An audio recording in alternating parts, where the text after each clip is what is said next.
I'm actually want to do a video with him next week at the gym. We've been meaning to do it Oh, for train. some time. Yep.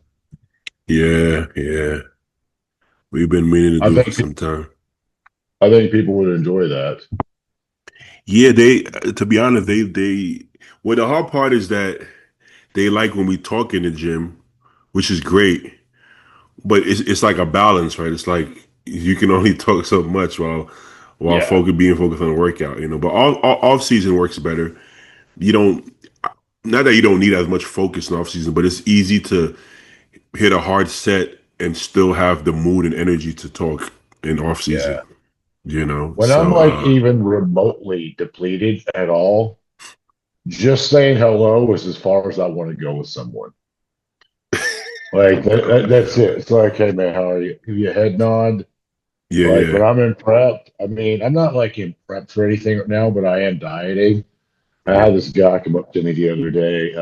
He's actually a really fucking nice guy, so I shouldn't say this. But he goes, "Hey man, I know you don't like to be bothered while you're training, but I've got a couple of questions." I'm like, I thought to myself, like, you started the conversation off by saying, you know, I don't like to be bothered while I'm training, but yet you're doing it anyways. Yeah, yeah. It's funny you I say just that kind because of go ahead. I was gonna ask you because you look leaner in the face for sure. I can see it. Oh yeah, I've definitely dropped weight.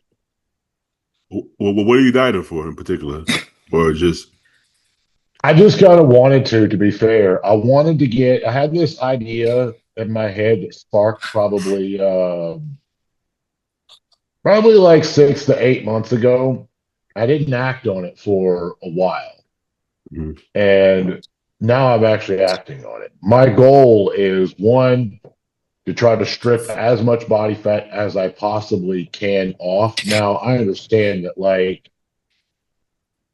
everyone should understand, like, you can't maintain contest shape. It's just not feasible. Like, your brain clarity, like, your body's not meant to walk around 4 to 5%. So I'm not trying to go to that extreme, but once I get to what I would consider to be like a 4 week out conditioning, which is not too hard for me to do, that's sustainable for me. At that point, I'm actually going to back my weight training down to just 3 days a week. And not only am I going to do that, I'm going to do this in a very, for some people, it may be considered a typical way of training, but it's a very atypical way of training for me. I'm going to back it off and I'm going to do the minimum to maintain muscle. Like it's not going to be about having fun or, trying to stimulate or anything like that. It's probably going to be you? like a push pull legs type of deal, but with lower volume just to try to maintain. But I think that's only going to be 3 days a week. The other 4 days, I'm going to take one day that's off, just do whatever the hell you want. You ain't got nothing to worry about. But those other 4 days, I want to focus on multiple other different physical outlets, if you want to call it that. One, I'd like to focus on actual endurance, like high intensity endurance. Long distance endurance is something I want to focus on, but also speed. Like I want to get back to boxing, or I'm just kind of learning a little bit about this, and I don't know how in the hell I've not learned anything about this before. But like everyone's heard of jujitsu, judo, Of course. boxing, Muay Thai, stuff like that, right? You ever heard of Krav Maga? Yeah, I've heard of it. I'm actually thinking there's a place that's about an hour from here. I'm thinking about just going once a week to attend on that because I literally don't know anything about that form of fighting and training. So Hmm. the weight loss thing though is like when you're big, you suck at that. I don't care. I mean, you may be good, but like you ain't going to be near as good as you would be if you were 50 pounds lighter, right? No, he won't. I mean, that's why you don't see any. Like, I don't care. I mean, Eddie Hall may be an exception to the rule, but Eddie's not an actual pro UFC fighter. Um, but that's why you don't see jacked boxer. I mean, Anthony Joshua is probably the best in shape boxer of current time that we have, that I'm aware of, as far as like a heavyweight and actually having muscle on him. And he's still fast and got speed. But like, that's why you don't see big boxers, big MMA fighters, big. any type of fighters, but I'm not willing to give up big all the way around. I'm trying to find that balance where it's like I can kind of have a little bit of, I'm not going to be good at either one, but I can have a little bit of both. You know Yeah, what they say, I understand. jack of all trades, master of none. Hmm. Yeah, So that's the that's goal. kind of where we're going. I feel like you need an outlet. You're always gonna need an outlet after bodybuilding. What's up, Joe? Hey, what's up, guys? I feel like that's important to have an outlet during bodybuilding. To be honest, I gotta be honest. I think even during bodybuilding, you should have an outlet while you're bodybuilding. Like just to you, I think you should have something to take your mind off of bodybuilding, even while you're actively competing, just for like a healthy I balance, would have been possibly. much better off if I had something else to focus on, at that time. Yeah, Like E- Joe's obviously, got it. I wouldn't a say a family. Yeah, newborn now. You have a family and stuff, but like it's like with me, I didn't have like my actual mom and dad were like 800 miles away, towards the end of my career. And the girl that I was seeing, we were kind of distant. I mean, even though we lived together, we were distant with each other. So it's like all I actually had was bodybuilding. And it's not because I couldn't do anything else. I just didn't know what to do. yeah, yeah. So it So became a very almost like an unhealthy obsession because I had nothing else to focus on. Like I would be sitting there at like 10 o'clock at night writing workouts, what I'm going to do in 3 days. yeah, yeah, yeah. I don't think that's a good thing. I know there was a time where people believe that you have to be all in a way that like you can't think of anything else, but I don't think that's actually makes you better. I feel like I would argue I feel like Joe has a better relationship with bodybuilding now, for at least from the outside looking in. It seems like because he has a life outside of it, but it doesn't take away from like how focused you are. If anything, maybe you can be more focused without actually As burning long as out. you can still eat, sleep, and Mm. train the same as if when you're obsessed with it versus having an outside hobby, you're Mm. still stimulating the muscle, you're still feeding the muscle, and you're still recovering. Not a whole, Yeah, unless you go and decide you want to be a fucking lumberjack and like go to masonry construction or something like that with your life. As yeah, long as you have something to like look forward to outside of the gym, I think it's a good, healthy mental escape. yeah. Like I don't want to be rude and calling names, but there's guys who everything is bodybuilding, and it's almost like they're obsessed about it to a point that they're on Instagram looking at comments and looking at news outlets and oh why this person's talking about me and this and it's like relax, go do something, go do something. Well, this is I think this is sub. They're so or like they do I bad used at to a be that show. guy. Yeah. Or they do bad at a show and they fucking implode. You can't even find it. They just, oh my God, their life is over. It's like, bro, relax. It's just one show. Like, chill out, bro. You know? So you don't want to be that guy, you know? But Joe, how you feel about it? Do you feel like you're better off for it now that you are busier with a family? Um, I think it's it's definitely nicer to bodybuild because it's almost like instead of that being the only thing. 'Cause I'm a person that will get burnt out with too much of one thing, so it's kind of nice for me to have that, and then like leave bodybuilding mentally for a bit until like with my family or my clients. Then I'll have myself. So there's like three different separate things that I focus on, and that helps me a ton. Because if I've done the bodybuilding thing for a little bit, just bodybuilding only. When I was getting ready for USA's, it was a very short-lived time, and I hated it. All I could think about was bodybuilding, and I would get overwhelmed sometimes. Yeah. And that was honestly like that. Like when I prepped like that, um, that was the hungriest I ever was. So I thought about was food because I didn't have no distractions. I didn't have nothing but Yeah, that. yeah, So it's almost easier to be busier for Yes, me. yeah. especially when it comes to the food and the dieting part of it. I agree, Yeah, yeah. and then like even like I'm not food obsessed either. So like for example, even this morning I'm just chowing down a meal as fast as possible and just giving it a nice client. Like just I don't think about it. I just kind of do things, and then I'm where I'm at. So Yeah, that's just how I yeah. function, I guess. My dad told me that men don't get to find happiness, but we have to at least try to find fulfillment. But he said the fulfillment has to come outside of money and women because he's Mm. like that's different. Like if you only because you'll chase that to no end, right? You can chase money.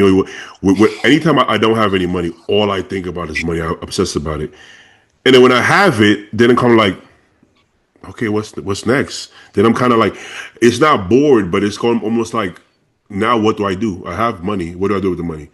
Then you realize, what's the bigger picture here? Like, where is this going? Am I gonna just endlessly work for more money, and then I get more money? Now what?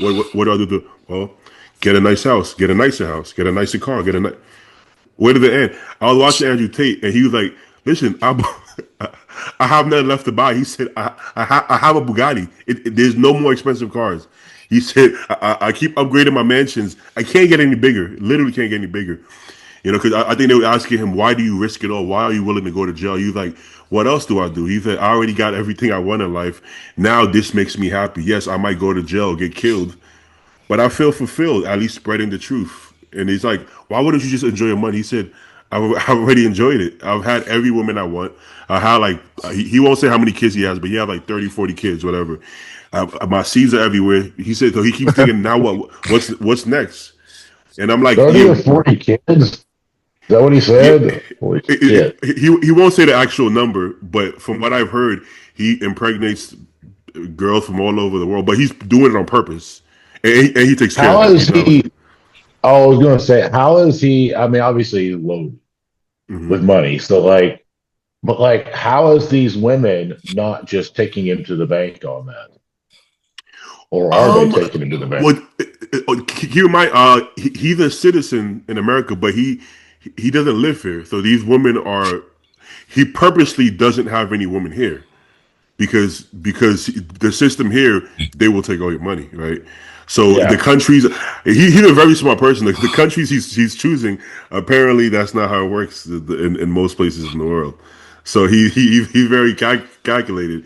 But like, okay, we're not gonna be as rich as him, but it's best to start thinking about. You're gonna think about this eventually anyway, so you might as well think about it now. Like, what's the bigger picture here?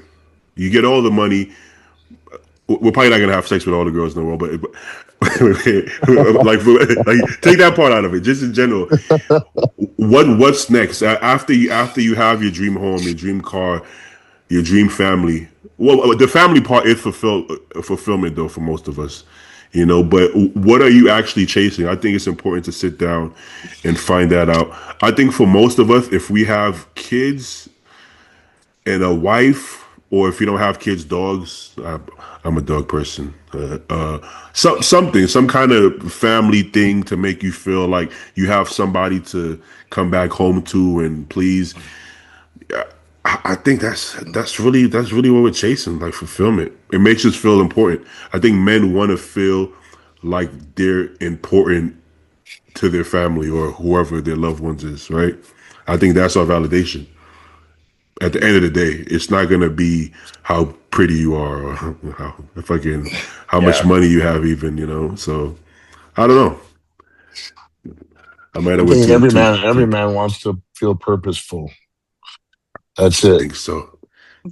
I think we want to You can feel, have you can have a dude that's dead tired, like busting his ass for everything, like don't sleep, works crazy hours, and then a simple like thank you and appreciate you, like keep him going, yeah, like what yeah, it's meant. So it's just like we need to be purposeful. yeah. So I've been single now about 2 years. I live in West Hollywood, right? So a lot of people here make good money. So the women make good money, right? And a lot of women are single and they can't figure out why they can't get a boyfriend or man. And when they talk to me, I kind of see why. Not that I agree with it or feel that way, but it's because they make all this money and they have everything, right? So usually the guys they date don't make as much money as them. I think the guy just doesn't feel important. There's nothing they could buy them. There's nothing they could do for them. right? You know, you shouldn't break up with a girl because she makes good money, but still, I can see the angle because I'm like, this girl is pretty, she makes a lot of money. Why is she single? But then I kind of see. I think the guy, they don't know how to make the guy feel important. I feel like there's a way you can do it, and maybe you have to almost play a game to make the guy feel fulfilled in some way. Like he wants to feel like he's doing something. Like let him fix the table or something over the over the Well, door. Well, you have to that's define do what.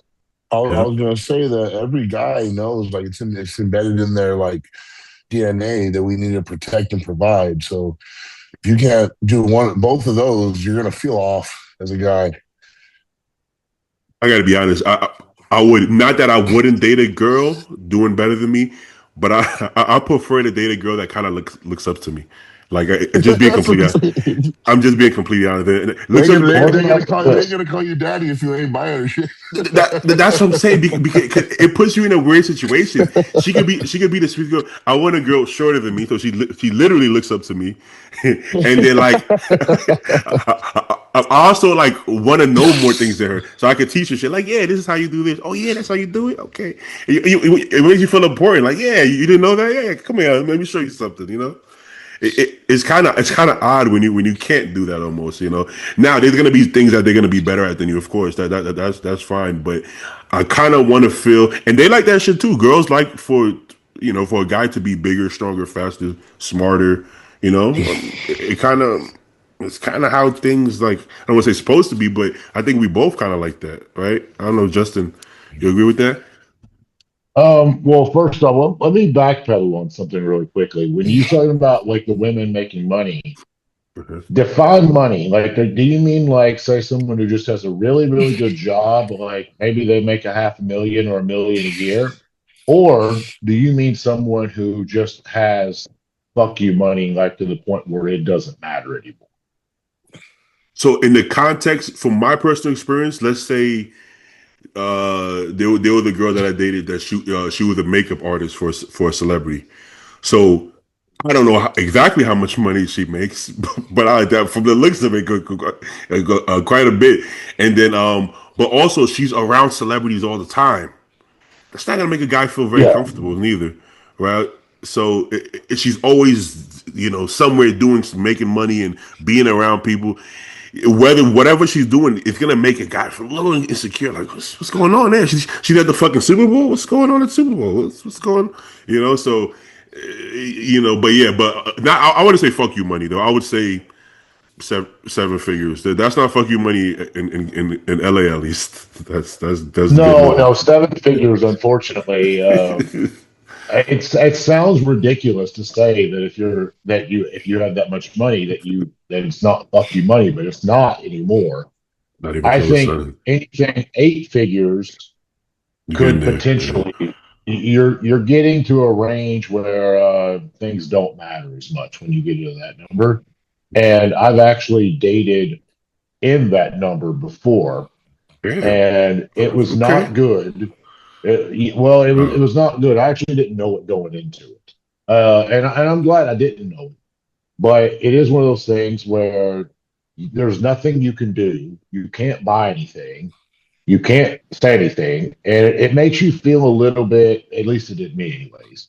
It made me feel a little obsolete to know that, like, let's just say hypothetically, I'm just making this shit up right now. Let's just say this was like some new headphone. This is my cheap ass $20 Walmart things I have in my ears right now. But if I was like, oh, those are pretty cool.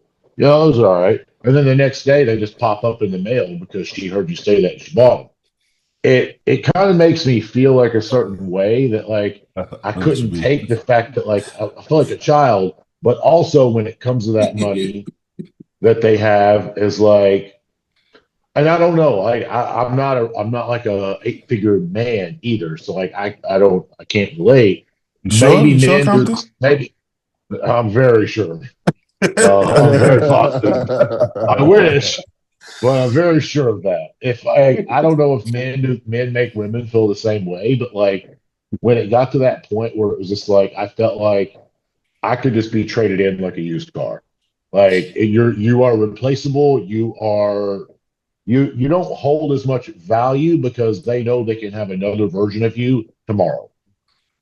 And to 110%. me, it made me feel very like, I want to say like, kind of like walking on eggshells, like you have to be kind of cautious of what you say. Like, and I know for a fact that this particular person, if they didn't have money, they would not act like that shit at all.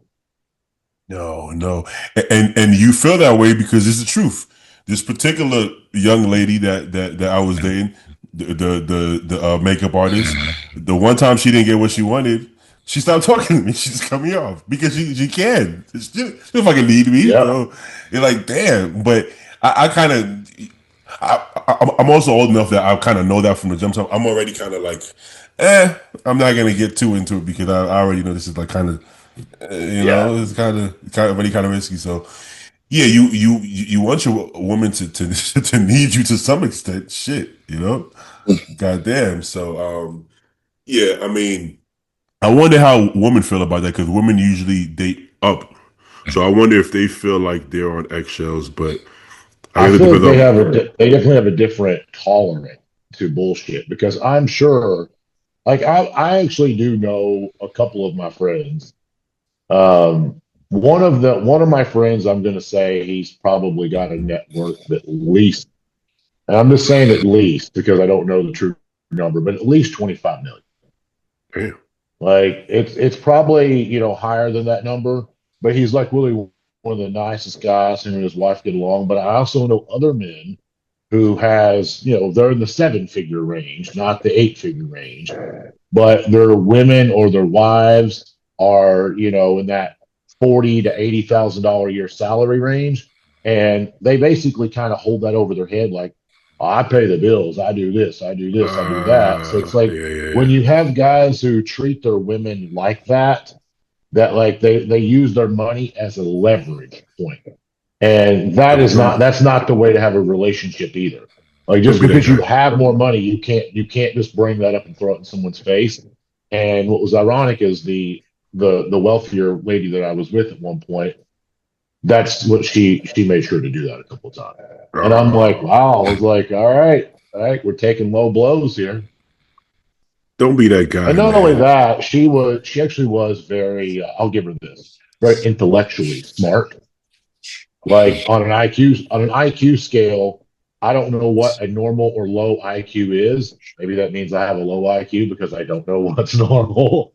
But Yeah. she's was fucking super smart, and she made sure to tell you if she's smarter than you or you're dumber than her. She's gonna let you know that. And I'm like, you're not helping things here. Like when you Yeah, put two people in a room, one of them is definitely smarter than the other one. It's like winners and losers, right? There's yeah. got to be a win, there's got to be a loser. So if we both take an IQ test, one of us is going to win and one of us is going to lose. But that doesn't mean you smear your partner's face and shit just because you scored a little higher or your bank account has an extra, or in this case, probably two or three extra zeros. You know what's funny? When I was younger, I kind of liked like dumber women. I found I found dumb women attractive because it's like because everything is like this experience to them. I'm like, this is great. Everything is a new experience. But but now I can't handle it. Like if I'm talking to a wall, it's so fucking annoying. I'm like, what the fuck is this? And then I'm talking to a child. I'm like, this is terrible. How smart is too smart? Once you get to a level of like you're so smart, you start to be like socially awkward because you're just so fucking genius that I think that's too far. That's too far. That's what I dealt with. Yeah. Oh yeah, no, I can't go that smart. I can't go. Can you imagine being insulted with words that you don't understand? Well, that's what happened. Yes. Like there was literally sometimes I'd be like, wait a minute, was she trying to be mean? Because I'm not real sure. Yeah, What the fuck yeah. did you call me? That's why the gym. I think that the gym is a great place to meet a girl. Gym girls are usually smart, but not overly awkwardly smart, but very smart. They Well, they'll also understand the lifestyle that you have as well. Yeah, that's true. That's true. If you got some rich CEO that like she dresses up in a suit every day, she goes to work and she's got 50 to $100 million, and that's all she does every day is manage a hedge fund or something like that, or owns a hedge fund. I'm just making that shit up as a job just because I know that there's a lot of money there. But like, they're not going to understand why you're eating 5, 6 times a day, why you feel the need to work out, because their life is go to work, come home, eat a sandwich, watch some TV, go to bed, repeat the process and make more money.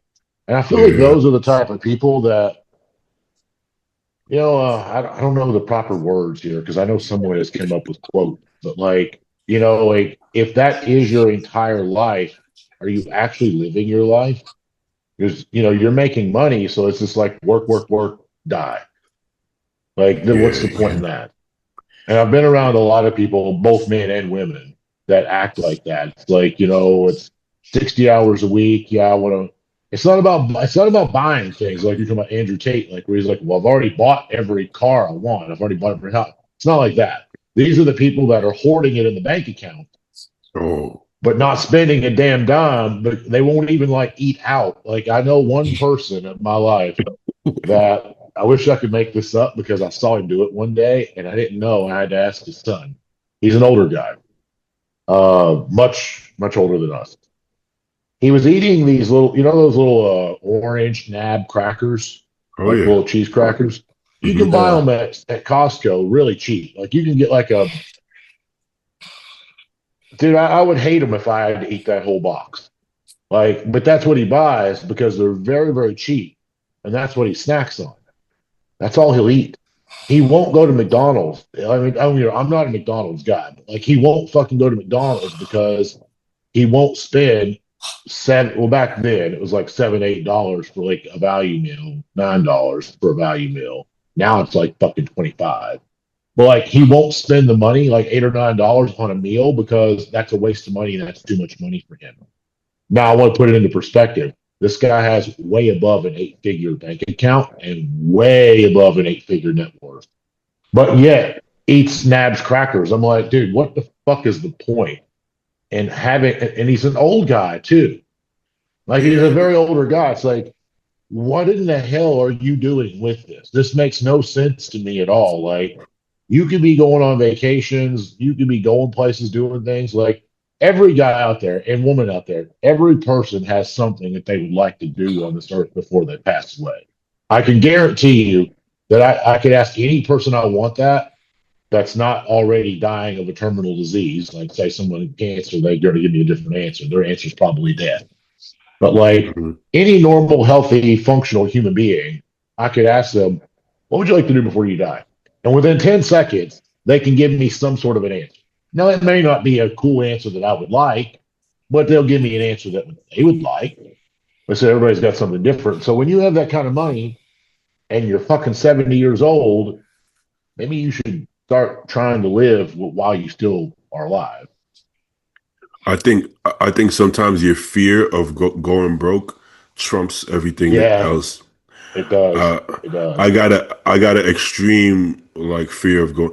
In my head, I feel like I'm gonna make the wrong move and I'm gonna be on Skid Row. I'm gonna be homeless. That's like, and I have nightmares about that. I'm gonna fuck up. I'm gonna do something wrong, and then I'm gonna be on Skid Row. That's like Well, so that's in my head, I'm trying to plan for Skid Row. Like if I'm on Skid Row, like how do I get out of Skid Row? Like I sit there and think about these things. I'm like, what do I do? Well, Okay. that's why I actually pulled out of the business that I was going to start. Like my business was supposed to be open in January of 2026. The franchise that I bought, I actually pulled out of it. I just like we canceled the agreement. We signed the documents to cancel it because rent here is about $20,000 a month and it's going up. And that's for 5,000 square feet. That costs more than rent in your area, just to put that into Yeah, perspective. That that's costs funny. more than rent in New York City, to put that into perspective. I Fuck have that. no idea why it's that crazy high, but I was just thinking, like, man, my profit margins are going to be low. And here's the thing: when you sign those documents and you sign that lease, you don't get out of it. You do not get out of that at all because they have your house, they have your assets as collateral. So it's like You make It's a one bad. wrong move here and you blow this business, you just lost everything you ever worked for. So I was like, Oh, with rent being high, I started getting some cold feet on that. Like, that's so I got a risky. fear of that too. And I also decided I've decided to put everything I have in a trust. That way, Yeah. like, I don't know if you've ever heard of situations like this. Like, let's just say you have an accidental car wreck, right? Keyword accidental. No drunk driving, no drugs, no foul play, no nothing. Just straight up accident. Somebody dies in that accident. The family wants to sue you. Well, this is why I have a trust. It's like, okay, you can go fuck yourself. You're not getting anything. Like if it's an accident, don't come at me with any bullshit. Like I already feel bad enough about it. So like I just put everything in a trust. Like, yeah, you're not touching me. Oh, that makes sense. That makes So sense. that's kind of smart. Like when you get to the point where you own a house and like in this case, I own my boat as well, and that's considered an asset. So Yeah. it's like if someone, I don't know, man. I mean, here's a hypothetical since we've had like fighting scenarios and stuff. Like, say you punch somebody in the face. You know, everybody's very happy to lawyer up nowadays, right? Hmm. That's like, if, for example, I think who was it? Sean Ray. Sean Ray's basically told people like, if you touch me, I'm going to get a lawyer. Like if you even remotely put your hands on him, he's getting a lawyer. It seems like that So kind of guy. I don't. Yeah, he is that type of guy. Yeah. He's the type of guy that runs his mouth like a chihuahua and then like hides whenever shit gets rough. But nonetheless, like it'd be a situation like let's just say you had, or let's just say you're a dumbass and you got yourself in a bad situation like that, and the person wants to sue you. You got all your stuff in a trust. He gets nothing. Mm. I mean, the judge could award him $10 million, and you could be worth $10 million. He still can't get it. Wow, that's good to know. I got to start a trust. Put So yeah, you got to look into five it. You're probably going to dollars. want a lawyer because there's like irrevocable trust, revocable trust. There's multiple different kinds, and this is all kind of new to me, which is why I didn't do it myself, and which is why I went to a lawyer on that. Shit, if you sue me, you'd be lucky if you get a puppy. I mean, I But always Yep. looked at it like I'll this: kill you. like yeah, if I mean, you someone need. sued me when I was like 21, I'd be like, "Cool, man, you can have my car. Like that's all I got. That's all you're gonna get." If I like mean, someone if someone were to like, let's just say I hit the lottery, right? And now I'm like a 9-figure person, and someone sues me and they win, I'd smile at them in court, but they'd never get the opportunity to use that money. If you catch what I mean by that, well, because you're rich. If you rich, there's a lot of things you could do, or allegedly you they could would, do. yeah, alleged keyword allegedly, yeah, they would never actually get a chance to use that money. They did super random, but I remember this rapper triple XXX ten Shun, weird name, but he had a beef with Drake, and then boom, he got killed, right? And everybody was like, "Oh, Drake," and then Drake even like kind of subliminally talked about it in his rap. People are like, "No, Drake would never. Drake is not built like that. He's not about that." I'm like, you don't have to be built like anything if you're rich. Like, what the fuck you be? Like, you pay somebody else. Pick up the phone, yeah, you have somebody do it for you if you got that kind of money. I gotta be honest. Like, in the hood of Florida, it doesn't take a lot of money to just to get somebody shot. I mean, it's like not like Oh, if I shit. wanted to, I could drive up to Fort Pierce. Any street that has an alphabetical number, A Street, B Street, C Street, but Easy. specifically D Yeah. Avenue is like the hood. It's not very hard. I could be friend. I could probably make friends with some people that live in that area. It doesn't matter if they're black, white, Latino, whatever. If you live on D Street or D Avenue, you got some hood in you, and you're willing to do whatever it takes to make a little extra money. Justin, you don't even got to go to D Street. Just shoot me a text, man. Give me a Go give me go to Baker 30K. Street. Go to Main Street. I mean, we talk about Baker Street. depending how elaborate you So want yeah, this. Give me 30, I 30 got to this guy, but I 50K. don't want him to ever walk again. Just make sure that he's paralyzed from the waist down. Hey, but it's really hard to catch somebody because they always look at the closest people. Like when you hire a hitman, it's actually hard to catch the hitman unless you doing stupid shit. You send them a DM on Instagram and shit like, "Hey man, like come on." But for the most part, it's not that easy Black to make the phone. connection. Yeah. And some people think like Apple got their back. Like Apple is not gonna give the feds like their receipts. You can't trust this shit. What the fuck, you know? So No. Apple. I have a friend of mine. I don't know if I should call him a friend. He's an acquaintance of mine. He's actually a local PD. He's an undercover. And just to give you guys a heads up on this, like we're talking about phones, he said like technically, see, he works in narcotics. He don't deal with like homicide or anything like that. But with narcotics, obviously they're looking at your phone because they're going to see, is this possession, is this distribution, what level is it? That's the type of shit they're looking at. And he said that Apple does make it harder to crack the phone. He said they basically call in a couple of extra guys. That, like he said, if you have an Android phone, you're screwed. He goes, we can crack that Android in like no time. He goes, we don't need help at all. But there is a feature with Apple that he said they screwed up on this one time.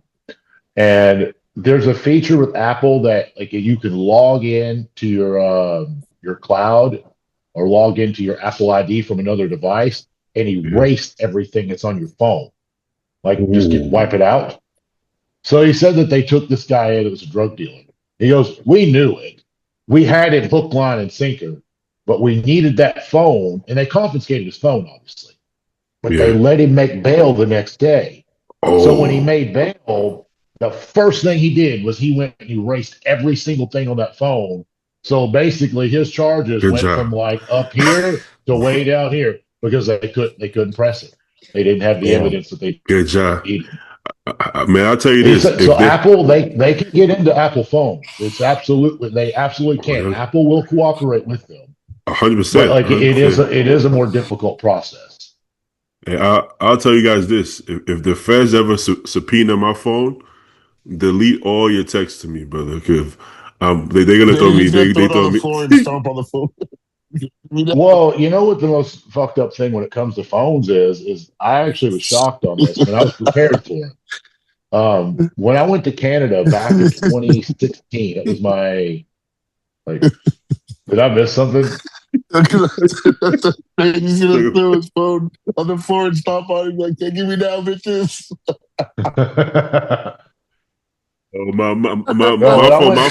My phone is no good. You don't want to see my phone. When I went to Canada in 2016, the guy that brought me up as the guest poser, he had asked me, what do you need when you're here? Referring to like gear and whatnot. Like, what do you need? Yeah. And I told him, I was like, I'm on TRT, show season's over. I actually don't need anything. He's like, I don't think, I told him, I was like, I don't think I actually need anything at all. Like, I'm good to go. I was like, you just pick me up or whatever. And then he was explaining to me that the previous year, Sean Roden had guest posed up there. And when Sean tried to come across the border, customs agents stopped him. And they tend to like to flag bodybuilders. I don't know why. Maybe it was just mine and Sean's bad luck. And, maybe they don't flag bodybuilders. But the guy saw me, and now he had me for a different reason. He had me for a totally different reason. I don't know why they stopped Sean. So anytime you do any type of work outside of the country, you have to have a work visa. Well, I was guest posing for a friend. I wasn't working. What are you talking about? I have no idea what he's talking about. There's no cash. I didn't take cash across the border. But anyways, the guy knew because he Googled, like as he held me in his office, he's Googling everything on me. Like, because he has my name and stuff. Because he asked me, he goes, so you're a pro bodybuilder? I'm like, yeah.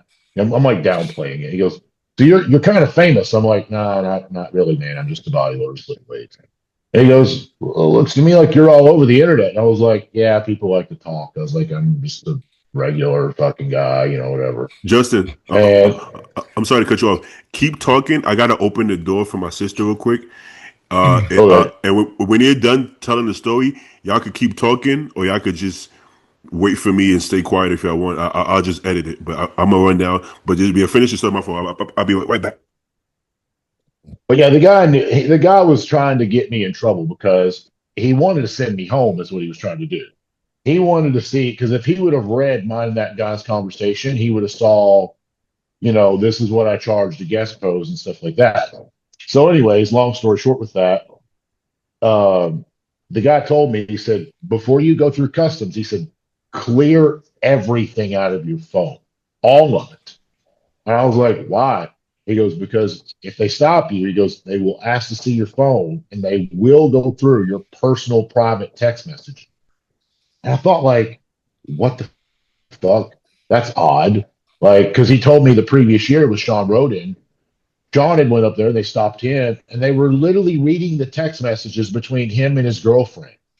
Like, what in the hell is that anyone's business? That's your private messages. And customs agents are just sitting there demanding your phone and reading it. So I was one step ahead of the guy. I had deleted every conversation out of my phone. It looked like I just bought the phone, to be fair. I had like 2 conversations in total. And the guy's like, you have your phone on you? I was like, I do have my phone. He goes, I need your phone now. I was like, okay. He goes, unlock it. So I unlock it. And he opens my text message. He goes, why is there no text messages in here? I was like, oh, I like to clean it out every day. He goes, no, why would you do that? I said, I gave him this bullshit excuse. I was like, oh, I've got this crazy jealous girlfriend at the house. Like, she's always looking through my shit, which I didn't care if she ever looked through anything. But like, that was my excuse. He opens up WhatsApp. He goes, you don't have any message in WhatsApp. Why do you even have WhatsApp? He goes, what's this for? What do you use it for? Like, he was like just probing me with everything that he could. So yeah, if you ever go through customs, delete everything. Like, I will never go through any customs, whether any country. I don't care if it's the Mexico, Canada, the Bahamas, wherever. There will be nothing in there at all. That, or I would potentially even save everything to the cloud and log out of my Apple account. That way you can't log in. If they would have found something, you would have gone to jail there? Do what? Would they have taken you to jail if they would have found that you were getting paid to be there? No, they wouldn't have put me in jail, but they would have sent me home. Oh, I see. They would have turned me around and sent me home. Mm. Now, hypothetically, if you go through and you start doing it, then it may be considered tax evasion. I'm not 100% sure on that. So that's a whole different story. But yeah, as far as like, because I know you never had a chance to work with him, but you remember Jeff Saigo? Yeah. Yeah, he was a photographer, and he used to do a lot of contracts with Muscle Tech. And Muscle Tech's, their headquarters is in Toronto, if I'm not mistaken, somewhere in Ontario. So he lived in Michigan. You can see that's not a very far drive. He would literally just get in his car, drive across the border, do photo shoots for him, and home. He was driving across the border, and he had all of his camera gear in his back seat. And they looked in, they were like, what's all this? And he's like, oh, that's just camera gear. And they're like, oh, are you a photographer? He goes, yeah, I'm a photographer. It was like, are you up here? What are you shooting? Like, these guys are trained to ask the right question. They're not dumbasses. They're not just being curious. They're not trying to get to know you. They are being very specific on what they're asking. And Jeff's like, oh, I'm going to be shooting a couple of these bodybuilders. And they're like, oh, bodybuilders, you're doing a photo shoot. So do you have a work visa?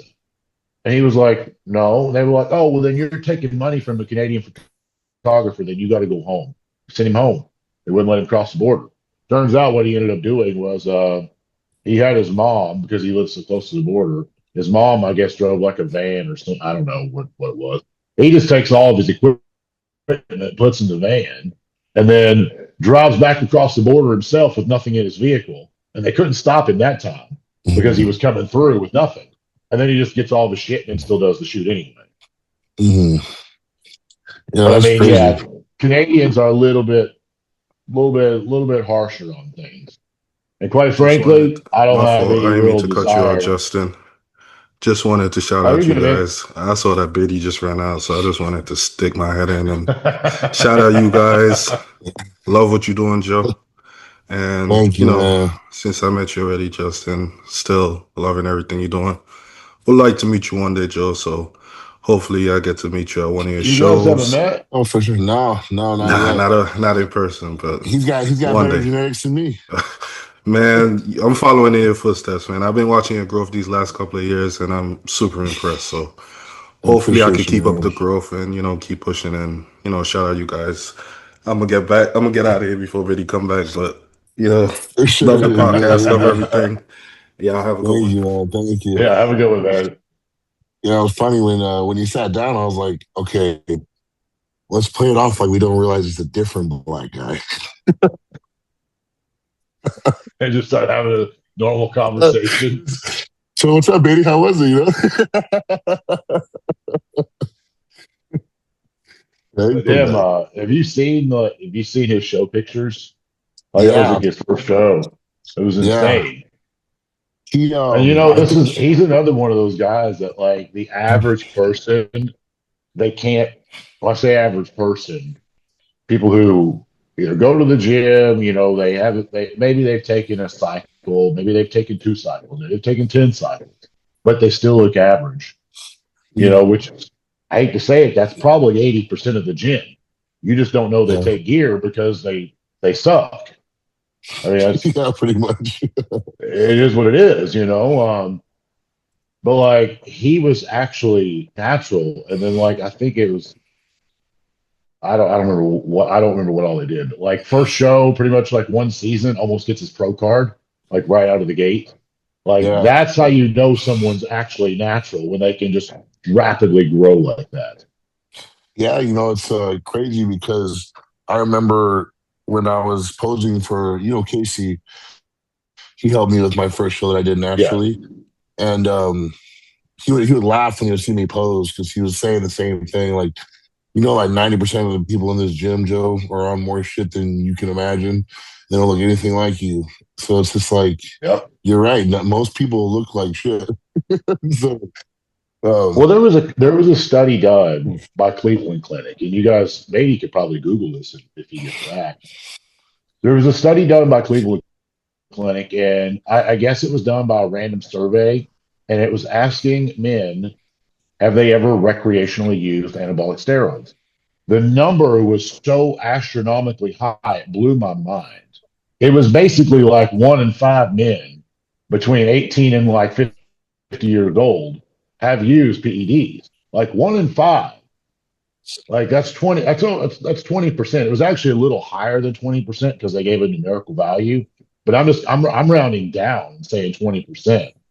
But I'm like, holy shit! Like if 1 in 5 men have tampered or used, and I'm going to go on a limb and say 1 in 20,000 people that I actually encounter look like they work out.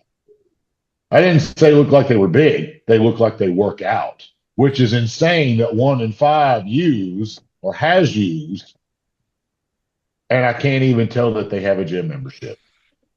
yeah. Like I There remember was, this was. Go ahead, my bad. oh, no, I was just going to say, looking back, when my dad was around when I was younger, I think about his physique sometimes. He was a cook, but he liked to lift and stuff. He had a big frame. He had crazy vascularity in his arms. And I was like, I know worker man's hands, they kind of get a certain way. But I'm pretty Yeah, sure this guy, he's from Mexico, like that shit's so easy to get when you're over there. And I know he had connections there for other things. So it's like, I'm like, man, I know my dad was on cycle somewhere down the line, like for sure, 100%. Looking back on it now, I wish I would have been able to ask him. For real, though, I man, for had to, sure. the thing that got me that like really opened my eyes like to like this concept is I was doing cardio one day. This has been probably somewhere probably over 2 years ago. Because up until recently I hadn't been dieting. And so it's been about 2 years since I've been actually dieted. And I was in like pretty damn good shape. I was like again 3 to 4 week out conditioning. I was around 218, 219 pounds, maybe 220, 221 if I was full. But regardless, that's irrelevant. I'm on the stepper at Planet Fitness and I'm killing it. I'm like literally, when I say killing it, I need like the whole bottle of like spray shit and a bottle of or a whole roll of paper towels to clean it when I'm done because I'm sweating so much on it. I'm just sitting here killing this machine, not thinking anything about it. Got my music on, hop off the machine, turn around, grab all the cleaning stuff. Kid walks, and I'm in a sleeveless shirt too. It's like 8:30 in the morning. Haven't eaten anything yet, and this kid comes up to me, doesn't introduce himself. This is a problem with like modern culture with kids as well. Is I'm gonna say this kid was like 20, somewhere between 20 and 24, maybe a little younger, maybe on the maybe 21, 22 range. But he comes up to me and he's like, "Hey man, I have a quick question for you." And I'm just thinking to myself, like, make it fucking quick because I'm trying to get home and eat.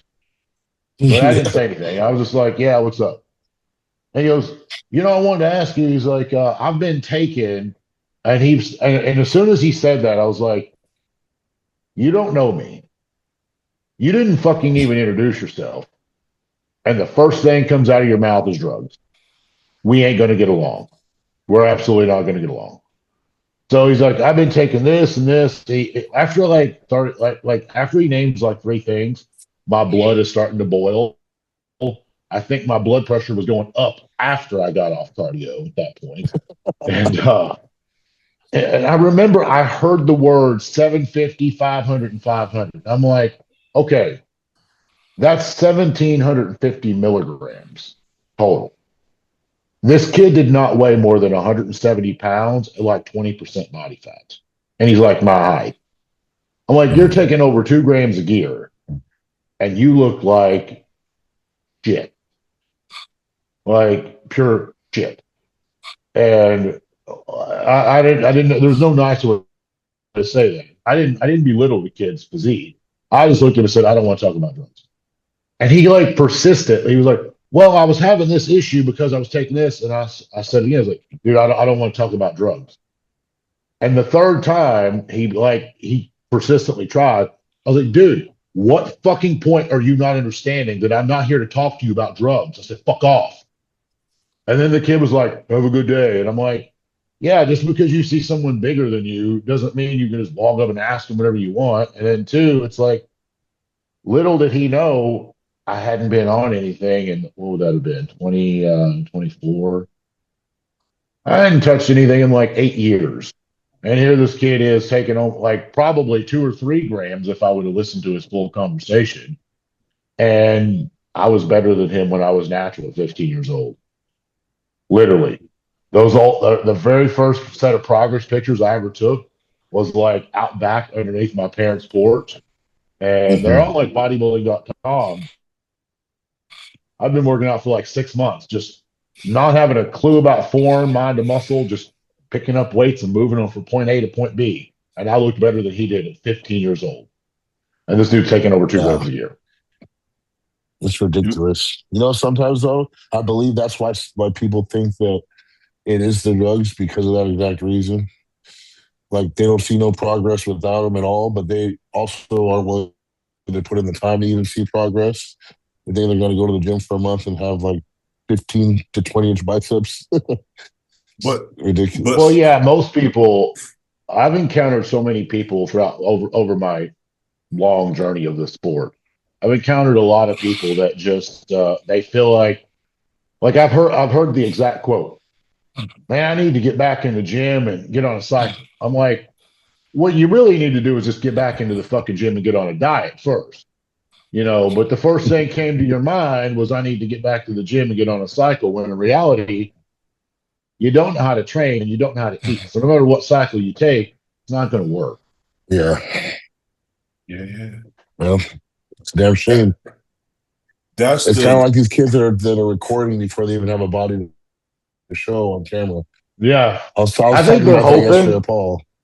I'll give them credit. I had a guy, he didn't follow through with me on this. And if Mike's watching, I hope he sees this because I am a little disappointed because it would have been an amazing transformation.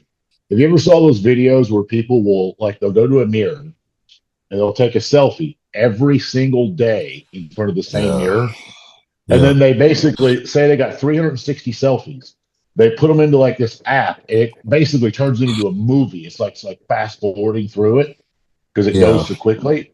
He was overweight. He needed to lose weight. Now, like he hired me to help him. He didn't follow through with it. But I was like, man, if we lose 100 pounds in a year, I was like, and you document this, like you're gonna go viral. Like this is gonna be a cool video. But I think that's what a lot of those kids think is like, I don't have anything to show right now, but that's okay. I'm gonna document it, and then I'm just gonna show my progress over the years. When in reality, there just turns out to be no progress. Yeah. When it comes to drugs, it's funny because I understand you get into bodybuilding, you want to get big, you start working out, you start getting big. Now you're introduced to drugs. It's like a new thing, right? It's exciting. It's fascinating. Happens to all of us. We're excited, right? But here's the thing. Okay, let's say you're 22 and you want to up your cycle. You take more. Then you're 23, you want to up your cycle. Eventually, when you get to a point where you realize more isn't better, right? You should come to that conclusion eventually. Like you said, some people they might start with 750, end up at 2 grams, and they're like, I just need more gear as the thing, but they look the same. So at what point do you go Yep. right? So, but what some people do is they continue doing it and they continue to look the same. Versus for me, at one point I did go up, but I literally looked worse, so I went back down. It seems like common sense, right? Like everybody has tried more than they take, right? Like let's say you used to take like 1,200, right? Test. At some point you probably tried 1,500 and you was like, no, this isn't it, and you went back down. Some people Oh, try I 1,500. did do 1,500, and it made me feel like shit. You see my point? But some people try I 1,500. didn't look worse, but like I felt pretty bad to be fair. Some people do that and they said, 1,500, I didn't like it. Let me go to 2 grams. It's like, what? Wait, like it's It like ain't gonna get better. no, they don't see it and say, okay, let me back off. I noticed when I first did HGH, I got phenomenal results. And then as years passed, I got less and less results. And then now it's almost to the point, I just hold water. Like I just hold water. That's all that, and it doesn't matter the brand. Not just hold, okay, I look rounder. Okay, I look a little rounder. But for the most part, I don't feel like I put on stage tissue anymore from it. I feel like I get a different look, but it just leaves. So Do you think I it's don't really. true that we spoke? I think Nick was the one who brought this up. I think it was Nick um, about GH thickening the skin. Which Nick? Walker. Yeah, he doesn't like it. He doesn't like GH. I mean, yeah, me and him spoke about it, and he thinks that was the issue for me, and I think he was right. Like I've done less and less GH. Now I'm not running it at all, and I look better. I mean, I'm Your not gonna skin say looks thinner. yeah. So in the off season, I'm always scared to push the food because I feel like I look too soft. I'm like, I look so soft. But right now, I'm able to push the food, and I'm almost like there's no change in like condition. Same condition I was at 260. I'm at 280, 285. So I'm the from opposite. huh? GH always keeps me in better condition when I'm going up. Some people are like I've that. done I've done I've done both. In 2023, I ran out of GH. Yeah. First time I got to 300 pounds, and the next time around, obviously you grow into your weight, but I stayed way leaner being on it for that Well, push. but that's how I felt before. Or maybe because you're newer to it. Because the first, maybe let's say the first time I did GH, I was like 24. So let's say the first 4 years, maybe 5 years, it was keeping me leaner and harder actually. you know. And then I don't know. And Nick probably started GH pretty young too, so probably the same thing. Eventually, it seems. I saw an interview on Niles' podcast with what's the guy's name? He coaches cute. He coaches Brandon Curry now. Chipronin. What's the Chipronin nutrition? What's the guy's Oh, name? Justin. Justin Harris, right? This is Harris. Yeah. He talked about that. He said you'll see bodybuilders start GH and they'll change for the best. Oh my God, they're rounder, they're fuller, they're adding all this tissue. And then as you see them continue to take GH, now they look worse. Now they start losing detail in their glutes and they like almost like some body parts, their limbs look smaller and stuff like that. I agree with him, man. I agree with him. I can't break it down, but I've noticed it for myself and other people that you get this crazy boost from it, and then eventually you keep running it, you start to not starts to go the other way, man. Maybe not I for think the everybody. issue with that is watching the insulin sensitivity and the glucose from it. Right. Because if you're starting to get like those side effects from it, then either one, you're going to have to control those side effects, or two, you're going to have to either come off or back the dosage way down. Yeah, that's what I did, and that worked for a while. Let's say I used to go up to at first with like 6 to 8, then I started going to like 10. Then I backed off. I got all the way down to like 4, and then even 2, and then now none at all. But yeah, I don't know. It probably does have to do with that. Probably is the case, you know. But If I didn't notice the difference, trust me, I wouldn't spend the money on it. this is true.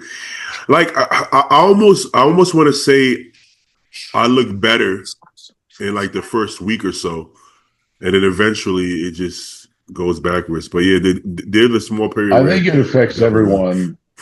That's like one drug I think that affects everyone as far as like positives and negatives, very, very different. yeah, exactly. Yeah, Like, there was a guy I follow, I think he's Australian, Sam Pierce. yeah. And he basically said that GH doesn't cause any. I can't remember the term that he said. This video was like a month ago. Basically saying it Retention. does not change. No, he said it doesn't change your facial structure, doesn't change your hands, your joints, your knees, or anything like that. Bullshit. And I just told him, Bullshit. I was like, like, because I don't want to troll him, and I'm not trying to have an argument. I just said, I'm going to respectfully agree to disagree. And that was that, because like he goes, dude, why can't everybody just act like this on the internet? Like rather than being a total dickhead to each other. I just said I agree to disagree, because my face changed drastically. My face, like from about 2013 to 2017, over those 4 years, my facial structure changed.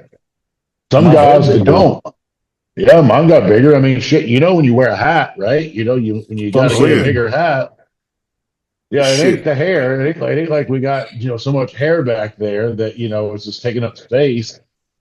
And then shoe size. I had a friend of mine that actually went up 2 shoe sizes in 2 years. Oh yeah. Ironically, it's like All it's two. weird. It just hit his fucking feet. And then the All hands. I feet, think we dude. all kind of had the hand issue. Yeah, when people Man, shake my hand, they look at my hand after like, the fuck? The size of that bro, thing, I'm like, trust me, it didn't start off like this. my first GH cycle, I was 24. I was a size 10 and a half. I was a grown man, size 10 and a half shoe. I'm a size 13 and a half now. So we're talking about 3 shoe sizes, you know? Oh fuck! Now, when I'm like dieted down to, when I'm dieted down to like contest shape, it goes down to maybe, I don't know, size 12 or so. I lose, But I if lose I'm, like a half a shoe size when I'm shredded.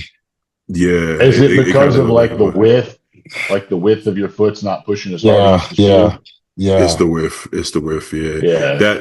That's really why I started wearing Crocs, if I'm being honest, because it kind of just, it was comfortable, But I don't know. yeah, I don't know I if you just like noticed, them Justin. because I they're have some comfortable. weird feet. I have some weird ass feet, man. My feet are like wide as fuck. Like in the yeah. worst place. It's like it goes narrow and then pops out on the side. It's weird. Well, Shit. there was one guy, I can't mention his name because apparently if you mention his name, he has a fucking temper tantrum. But like, I'll tell you who it is later. But like, he had the most. I got thinking. I said, man, this guy has feet that looks like a propeller. If he can swim, this motherfucker could outswim Michael Phelps with those feet.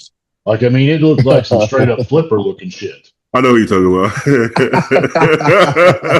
He about. said some Yeah, I mean, flipper like looking if this shit. guy can swim, I mean, shit, he can outswim the fish. Yeah. That's funny. Shit. But GH, I feel like every part of my face, my entire face grew.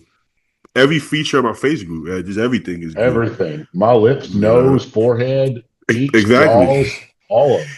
The whole I look head. at I look at pictures like from my first couple of shows, and my head was tiny. I was like, I had a tiny, like a baby head, a baby face and a baby head. I'm like, the entire fucking face and head, everything grew, Like man. I have pictures from when I won the Mr. Kentucky as a light heavyweight. Now, granted, I was 194 pounds.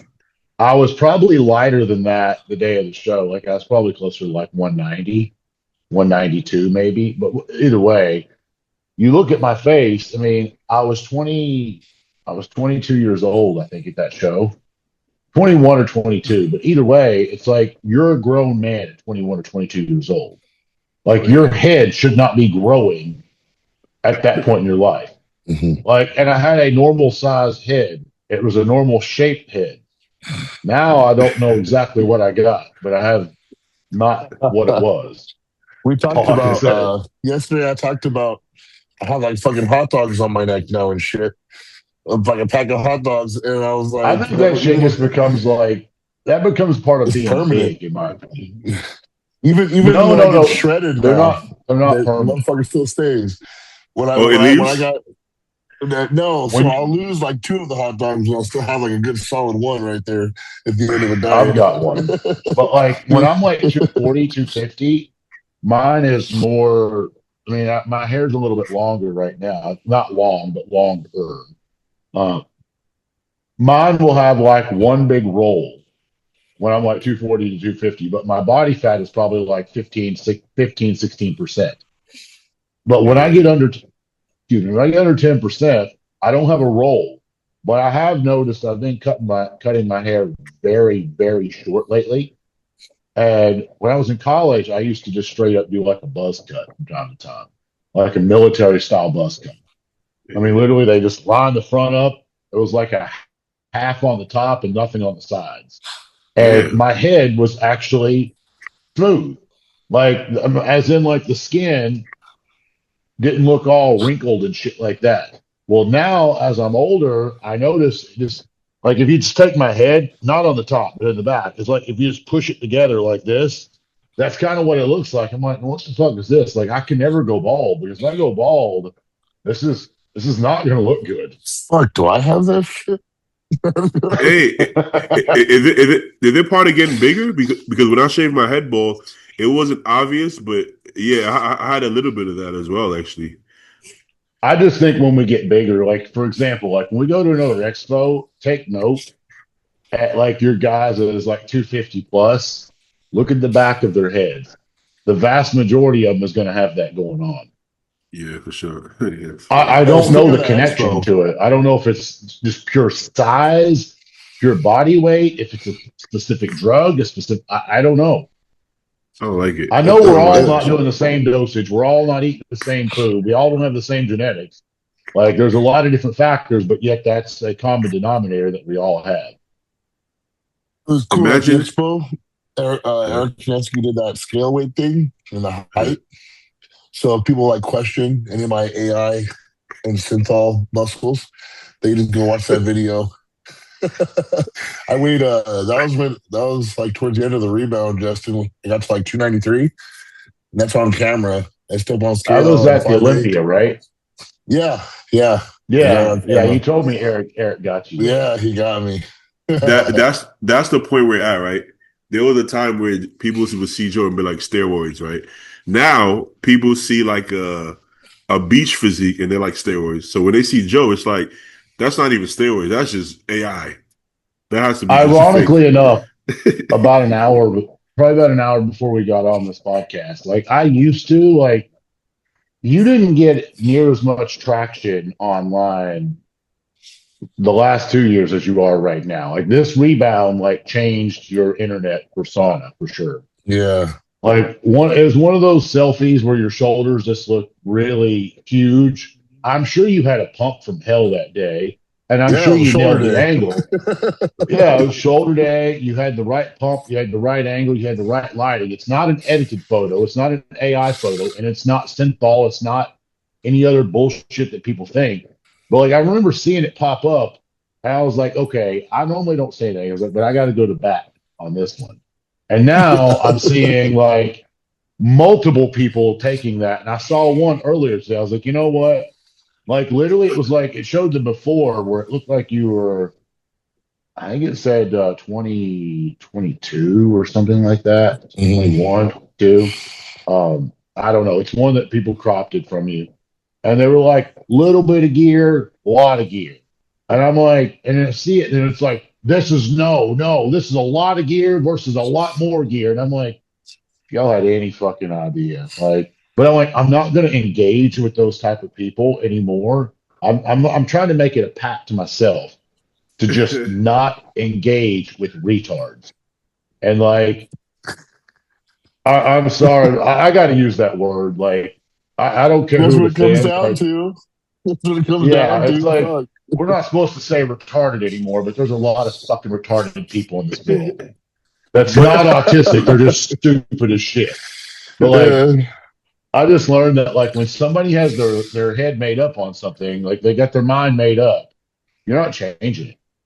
Like but like if someone said that like I use 5 grams, I say no, bro. Like you're talking to me directly. Like this is me. It's not anybody else. It's not my coach. I used 1,200 milligrams. No, you didn't. I'm like, okay, you're right. No, I didn't. You're right. You know more than I do. So it's like when they have their head like fixated on something, you're not going to change that person's opinion, no matter who it is or what's being said.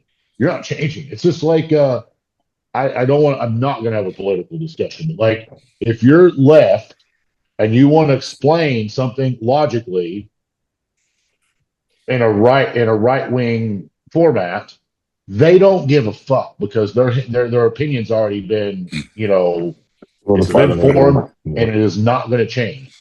Same thing with bodybuilding. It's like, when somebody has a feeling about something or they feel a certain way towards you, no matter what you do, you are not going to change their opinion. So I'm just like I used to try, like it started out more like an educational thing. When I would see people like, it's like what Beatty mentioned, like you see a beach body now. I literally see like beach body Hollywood guys. It's like, oh, this is test GH and peptides. I'm like, first off, where did you copy and paste that from? Because you actually don't even know what those are. Like no, you don't even know what that is. You read that on someone else's comments, and you were just waiting for the right moment to use it. So you're just regurgitating bullshit that you don't even know what the fuck it is. But like you got a guy who's 5'9" and he weighs 180 pounds with abs. I mean, that doesn't mean he's natural, but like there's a good chance he probably fucking is. Like, yeah, but people don't see that though. So it's like I've just gotten to the point where like I used to try to feel like I wanted to educate people to say, yeah, with proper nutrition, proper training, and time, this can be achieved naturally. And I realized the only thing I got was hate in return. It's like, oh, that's real cute coming from a steroid head. I'm like, okay, all right, go ahead, keep spinning your wheels. And when you're still looking like dog shit at 55 years old, you've been trying for 30 years to look good and you still haven't figured it out. I guess it's just because we all took more steroids than you, right? yeah, Like, so I realized like I am not wasting another ounce of time of energy dealing with the no, average retard because they don't have enough brain capacity to like actually see it from someone else's point of view. yeah. I kind of found that the best method is to go the opposite extreme, so it just loses the taste, right? If you remember, Kanevsky wasn't like for me. I'm doing it to troll, right? If somebody's like, "Oh, what? I bet it's like 2 grams of the test." I'm like, "No, it's 3 grams, right?"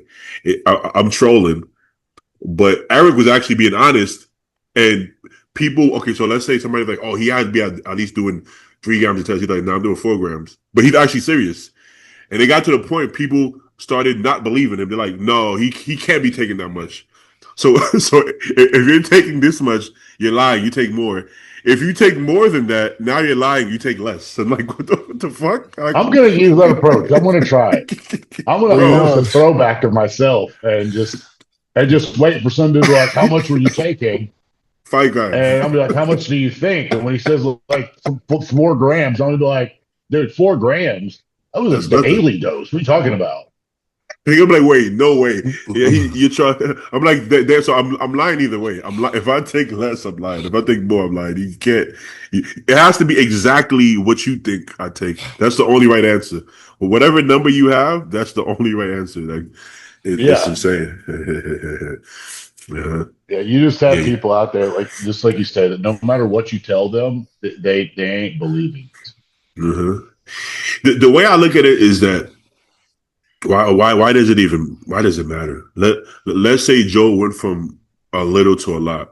Okay, where do we go from there? Like, Yeah, what does it matter to other people at all? or sometimes I mean, people. Justin in the comments kind of answered a guy and said, honestly, it's irrelevant because whatever Joe does doesn't matter. Like, it's not gonna, your body's not gonna respond the same regardless whether you follow what he did or not. So, I Yeah, mean, cut and dry. Yeah, there was a time where coaches didn't like talking about the protocols, but because I think back then a lot of coaches kind of did the same shit with a lot of people. Nowadays, it's more, it's more fitted for that person. So coaches don't care because you can say, well, this is how you said it. Or this is what we did for Joe. I gave him this much water 2 days out of it because the information is only relevant for Joe. Like I'm gonna write it down and say, okay, I'm gonna drink a liter of water 2 days out. Like it's not gonna. It makes no. There's no correlation for me. So the truth is, it doesn't matter. But I also saw some people were like, "Oh, Joe, Joe looks better in the middle picture, 23." But it's like, yeah, better for what? Like, better for picking up chicks at fucking Trader Joe's? Like, yeah, technically, yeah. But Joe's a pro bodybuilder. Joe's not concerned about looking cute for the beach, right? So Yeah, you're what the right. fuck? we. You know what I also find, like especially with like Joe's pictures, you got a lot of like I ain't supposed to say these words in 2026, but like you got a lot of like gay people that are like Really? commenting on it. And yeah, a lot of them like the ones that like it are, that's the thing. But the one like Uh, when one man looks at another man, he's like, "You look better here, you look better there." I'm like, that's a really weird thing because like I don't think I've ever looked at a strange man, like a stranger, or a friend, and be like, "Yeah, bro, like you look better." Now, if you ask me, that's a different story. but like Like better. if you ask me, What, like, "Hey, does this shirt look better, or do I look better, fatter, leaner, muscular, whatever?" That's fine. But like, I'm better not for going to who go out of though? my way. Like, I'm not going to go out of my way on a random stranger's profile. Be like, "Oh, you look so much better in the before photo." I'm like, uh, gay. Like that's just what I want to say. don't you have to define better? Like better for what? Better for what circumstance, right? Yeah, You they don't know, understand that either.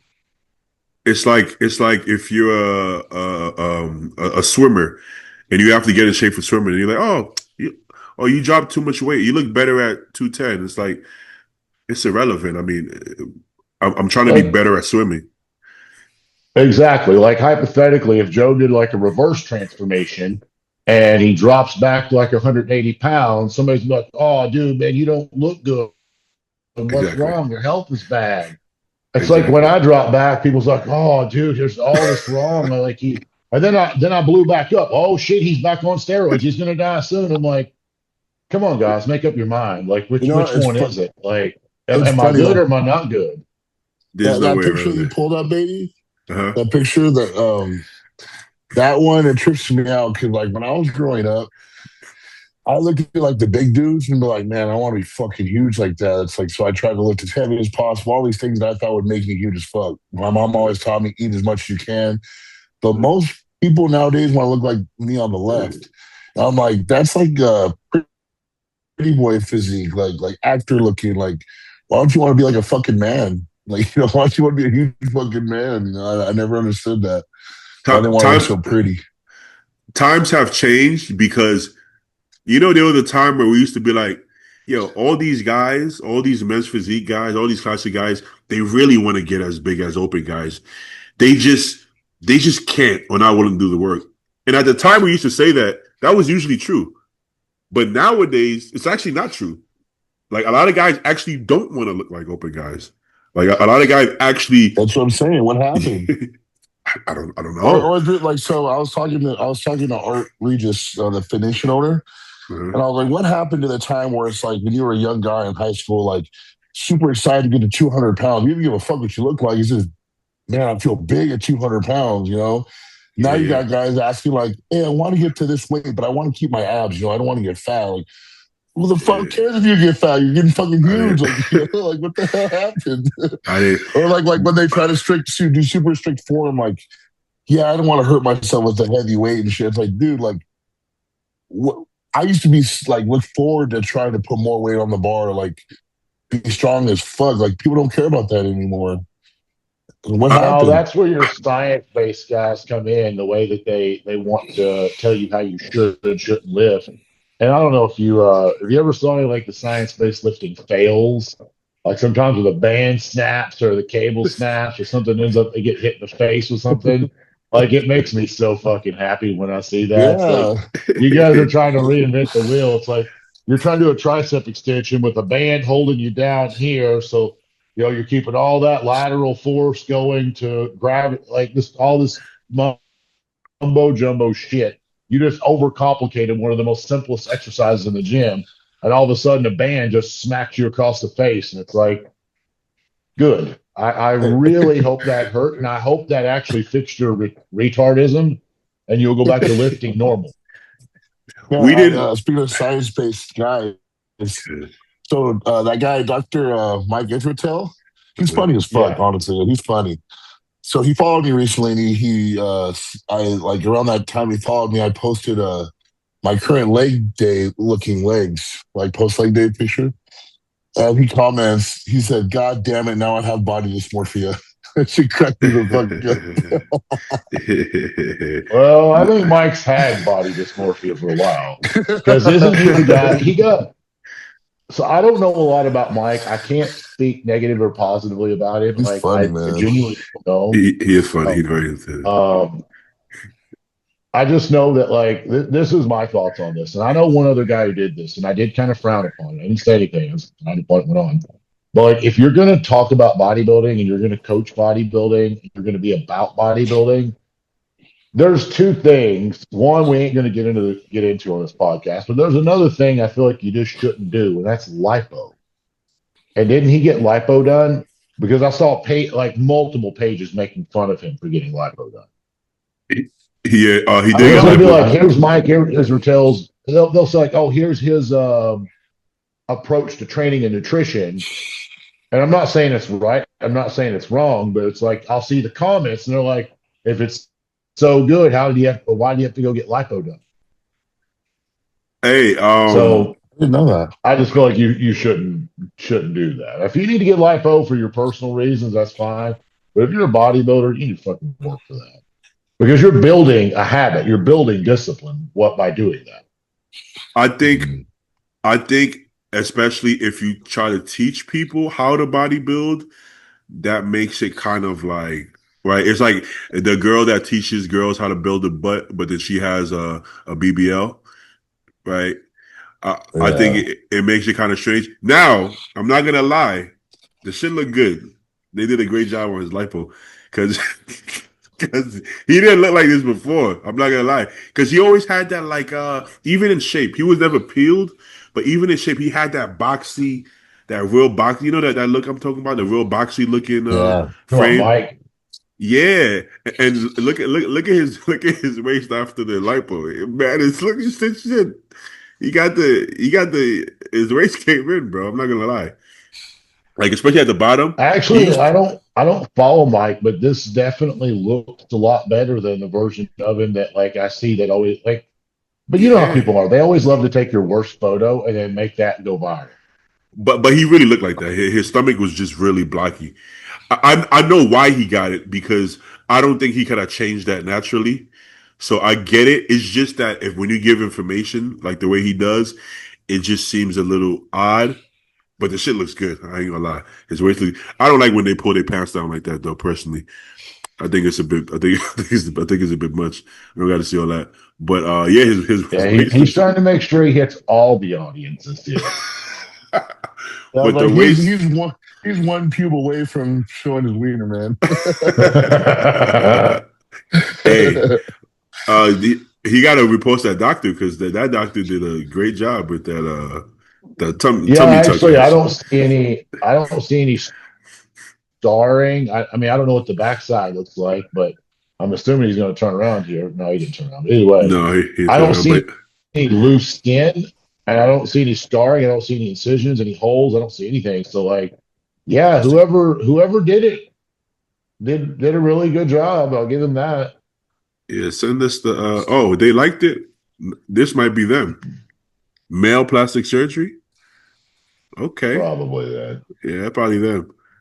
Okay, I might have to give them a follow after this. But yeah, they did a phenomenal job. Hold up, The what? only downside to getting lipo, at least from my experience, because I worked with a guy one time. I said there's Mike who had it done. There's another guy I know who had it done. He was a competitor, and I so kind of found it, turned my eyes, turned a blind eye to it. And I had another guy that I worked with that I did not know it for the longest time. He would send me his photos, and I will say, whoever did it, he had it done overseas, and they did a hell of a job. But he would always check in with me from the waist up, like shorts on or something, you know. And I never really thought too much about it. Like, so we were going to get ready for a show, or he wanted to get ready for a show, and if you don't send me full body pictures, I assume it's men's physique, right? I Yeah. mean, like if you're an That's what I thought open you said. bodybuilder and you send me pictures in shorts, like you're doing yourself no justice or me any favors either. So I didn't think about, we get a little bit deeper, like 12, 14, 12 weeks out. And I'm like, hey man, I need to see everything because like your abs, your lower back, your chest, your arms, your shoulders, it all looks good. When I saw his legs, they were like very I like this guy, but I'm trying to be nice to him. His legs were very fat compared to everything else. So it's like because with Uh, lipo, you're not shrinking the cells, you're completely removing the fat cells. So when you completely remove them and then still eat in a surplus, you're still going to gain body fat. The other fat cells are now going to take over. So you're going to gain fat in places that you normally wouldn't have that fat. yeah, yeah. Is that Joe I didn't snoring? know lipo got rid of fat cells. Do what? Maybe. I hear myself on podcasts all the time. I can hear myself breathing and shit. I'm like, fuck, man, that's so embarrassing. But Boss? I didn't know that lipo, like, you take out the fat cells. Like, I didn't I'm know. pretty sure, yeah, they actually remove it. Like you don't I get know they fat in remove that area. fat. That's crazy. I didn't know that was possible. I You think they remember that? remove it, but like I said, the downside to it is like if you hypothetically lipoed your midsection, your obliques, your ribs, and you just have like this perfectly lean core, and let's say prior to that, you had lean arms, lean legs, and you just had fat around your core. Let's say it was a lot too, because a lot of men are actually built like that.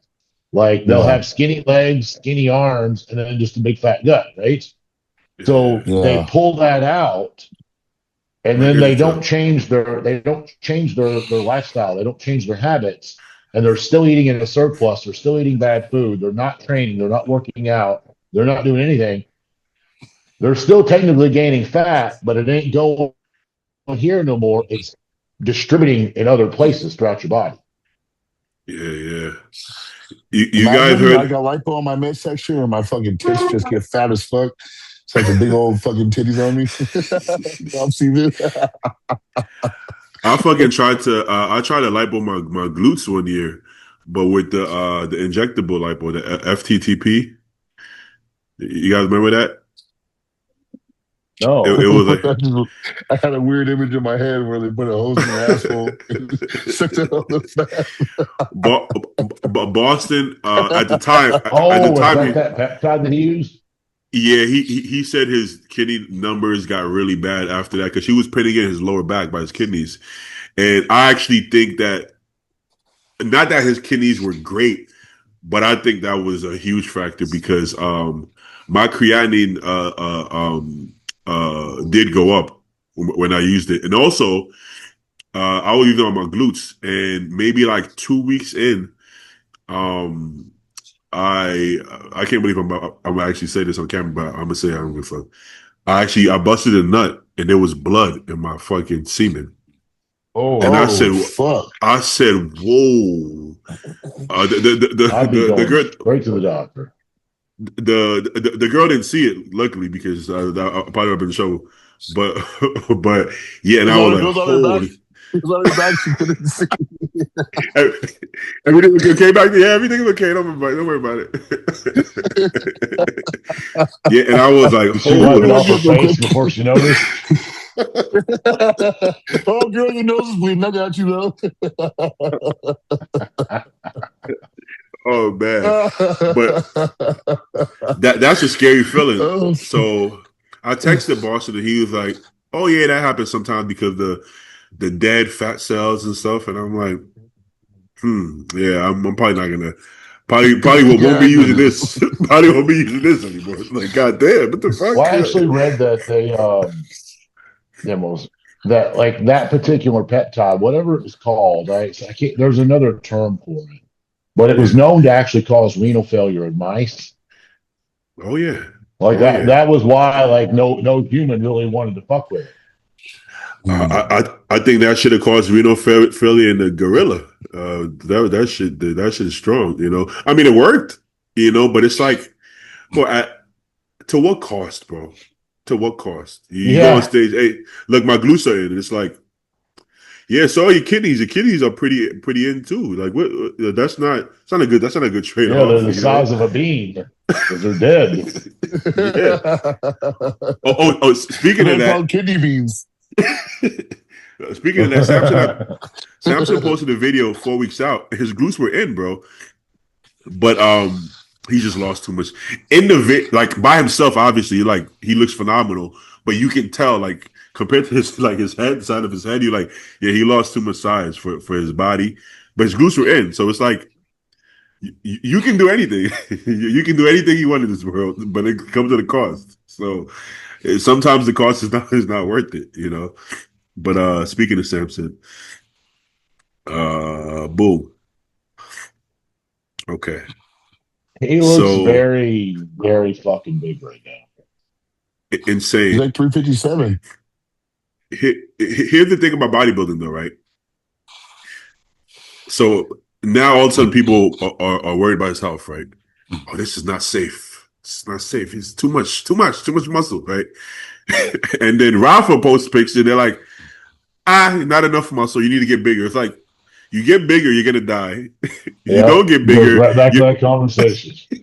You don't get bigger. You're a piece of shit. You're lazy. You're never gonna move up because you're not getting big. So, do you want guys to get better or no? Like, what do you want them to do? You want them to stay the same and come and get fourth place, or he gets, God forbid, he makes improvements, then he's gonna die. It's like, god damn, like what do you do? That's a teaching. That's a teaching moment, right? Like, exactly. No matter what you do, no one's going to be happy with this. So just do you. It's very Yeah. simple. Speaking of Rafa, I think Rafa literally said he was taking a break because was it renal issues? It was something he said. He gave a reason, like some kind of health reason, right? Last year I forgot. I don't want to misquote it, but I'm almost certain he said something about kidney numbers or something like that. Well, Well, so look at then, Gravito. Gravito just dropped by 40 pounds. and you know No. what? Yeah. Yeah, and you know what? It's the right thing to do, but somehow people are still kind of like, man up, or like, it's weird, right? It's like you do the good thing for bodybuilding, like as far as making results, you're gonna die, and you do the thing for your health, and it's kind of like you're forgotten about, and you're letting the fans down. So But then you it's a also have weird. those same people. Those same people are like, well, what do you expect when you're, pushing gear like this and that? Yeah, they were cheering him on for fucking doing so well at the Olympia. Like, okay. I Exactly. always say, like, my philosophy is I'm going to go with a 70-30 on this. So let's just say you have 1 million followers. Like, who are we? We're on Vito's page right now. Let's just Yeah. say that you have 1 million followers. 700,000 of those, they're not there to see you succeed. They're Right. not there to follow your journey. They're there to kick you when you go down. That's what they're Yep. there for. They're I agree. waiting for you to fail. They're literally just like on their edge, waiting to see you either die or fail or show up off. That way they can make some type of stupid ass comment. And then you got about 30% of the people that's ride or die. You know, it's like maybe you have an off showing and it's like they're actually smart. Yeah, okay, Mrs. Peak, you know, let's say you have a health scare. Hey man, leave this guy alone. He's just trying to take care of himself. But like I said, you have that other 70% that like they're just waiting to take shots as soon as they get the opportunity. People people who actually care about your health don't make videos discussing your health. All right. You care Yeah. about Joe's health. If you have something to say about Joe's health, you're gonna call text me and be like, hey Joe, maybe let's go get an echo or some shit, right? You're not gonna make a video, hey, today we're gonna talk about Joe Palacios. This guy is getting too big. You don't give a fuck about himself. Don't stop acting like you care because you don't care. You know, just be honest about it. You know, so it's kind of a strange thing. You know, I was actually talking to the Muscle Discord guy under one of his comments, and I can't tell if he does it for views or he really feels that way. But he said this is how he really feels, and I was like, you know what? He was like, this is how he really feels. And anytime people don't agree with him, they don't like his content, but they still watch it. And I'm like, I mean, yeah, I guess you're not wrong. I'm like, yeah, I mean, as long as that's how you really feel, then I have no issue with it. I just was under the impression that he was just making shit up for views. If he actually feels how he feels No, about I what he don't. says, it is what it is. Then I'm like, he's right. You don't got to watch it then. Just don't watch it. There's Which certain things that like he's posted that like I kind of wonder if it's clickbaity or not. I mean, I don't think he goes against his own morals. Like, I don't think he's doing it strictly just to get your attention, but he he does knows. word things sometimes on how to get your attention. Now that being said, I'm not going to say he's good or he's bad or anything like that. He has an opinion just like everyone else, and I can value. I don't have to agree with it, but I can still value the guy's opinion. And the one thing I will say that I will applaud him for is I'm going to applaud, and I know the IFBD would not like this. I know a lot of people wouldn't like this. But like, I will applaud him for standing up. Like when Phil, like, I'm not even going to get into the decision of what happened at the Masters Olympia, but when that, 'cause his name really, he didn't have a big channel up until that moment. That's when it started growing. It started getting attention because Bob didn't realize it, but Bob actually gave the guy ammunition every time he would open his mouth. Like Bob and Sean just continued to give him more ammunition. But the part that bothered me was like you ask these Masters competitors, basically some of them to probably come out of retirement at, 40, 50 years old to do a show in fucking Tokyo, Japan. You fly all the way across the country to not get paid or to take 3 to 6 months to get paid. That's Like they crazy. probably still wouldn't get paid like if he didn't bring that to life. Yeah. Like he had to basically um, let it be known across the whole community. So like kudos to Matt for that one. Because those guys definitely deserve to get paid. I don't know if Phil ever got his or not. Dorian commented and said, he got paid, but I mean Dorian won the show. I would hope he got paid. Yeah, yeah. So it's like my only I always respect people's opinions, even if I don't agree with it. My only issue with him was I felt like he didn't respect the athletes sometimes the way he talks about them, but he feels that your opinion doesn't isn't a lack of respect. I look at it at the way you word it, but I mean, in some ways, he's right. Like he never said, "Hey, yo, you're a bitch, fuck you." He never said that. He's just wording it in a way that sounds rude. Like Sean Ray almost. Yeah. So it's like, and with Sean Ray, I even said that I would have Sean Ray on my podcast, even though I disagree with almost literally everything he said. I disagree with, but it's just his opinion. So I'm like, am I wrong for like, because really the muscle disco guy, he's been rubbing me the wrong way. But I'm like, if it's just really his honest opinion, maybe he shouldn't rub me the wrong way. Maybe I should just be like, wow, Yeah. I disagree and just keep it moving. But I was almost getting mad at his content. Like, this is stupid. But it's like, is it stupid? It's just his opinion.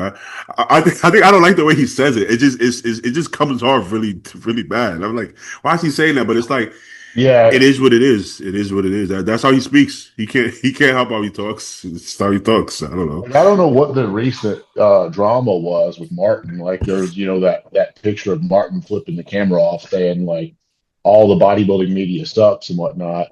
I mean, I don't think Martin saw that one all the way through because I actually agree with. Well, Martin said all bodybuilding media sucks. I'm going to go on a limb and say 90% of bodybuilding media sucks. There's a few channels out there that's actually legitimate. 90% of it is just going to take your words, twist them, and try to get views out of it. That's Yeah, all it is. It's garbage. It's trash. So 90% of the media does suck. And to be fair, they need to go get a real fucking job. But that's irrelevant. But with Martin saying that, when he goes on to say like, uh, Martin, are you really that thin skinned? Are you really like? It's almost like he's taking jabs at Martin. I don't think he is, but like you said, that's just his way of wording things. Yeah. I don't think he's purposely trying to start it. Now that being said, if I see it that way, chances are Martin sees it that way, yeah, and I would be willing to bet. I'd be willing to bet a lot. Let's just say that. I'm not going to put a monetary value on it, but like hypothetically, if he were to say that to Martin's face, he's going to be picking up his teeth. Martin may end up ending his own career from it, but he's going to be picking his teeth up off the pavement because I don't think Martin would play with it. no, I don't I think don't. so. I don't think Martin would like that very much at all. Yeah, it's there's almost like a fine line because if you're a public figure, people are going to talk about you. You can't stop that. But at the same time, I don't know. Is he being sensitive? Maybe to some extent, but we're all human beings too, right? So, can you tell somebody you shouldn't feel any kind of way? I don't know. I mean, it's up to the person. I think I can speak for myself. Like I say, me personally, I don't even want. I wouldn't even want somebody to know that they got under my skin. I wouldn't even want to give you Yeah. that satisfaction. So even if it did, I wouldn't let you know it. You know. So, There's but to two each his people own. that catches a lot of scrutiny, and that's Derek right now for obvious reasons. And the other one's Nick. And I actually like how they both handle it because they do not feed the negativity.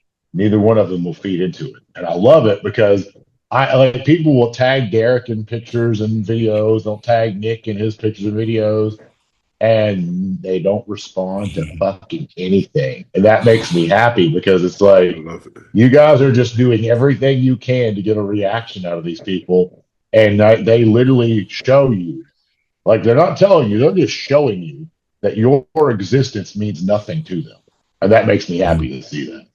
Yeah. I wish I had that mentality myself because sometimes when people talk shit, I'm like, sometimes I'm typing something, I'm like, erase. No.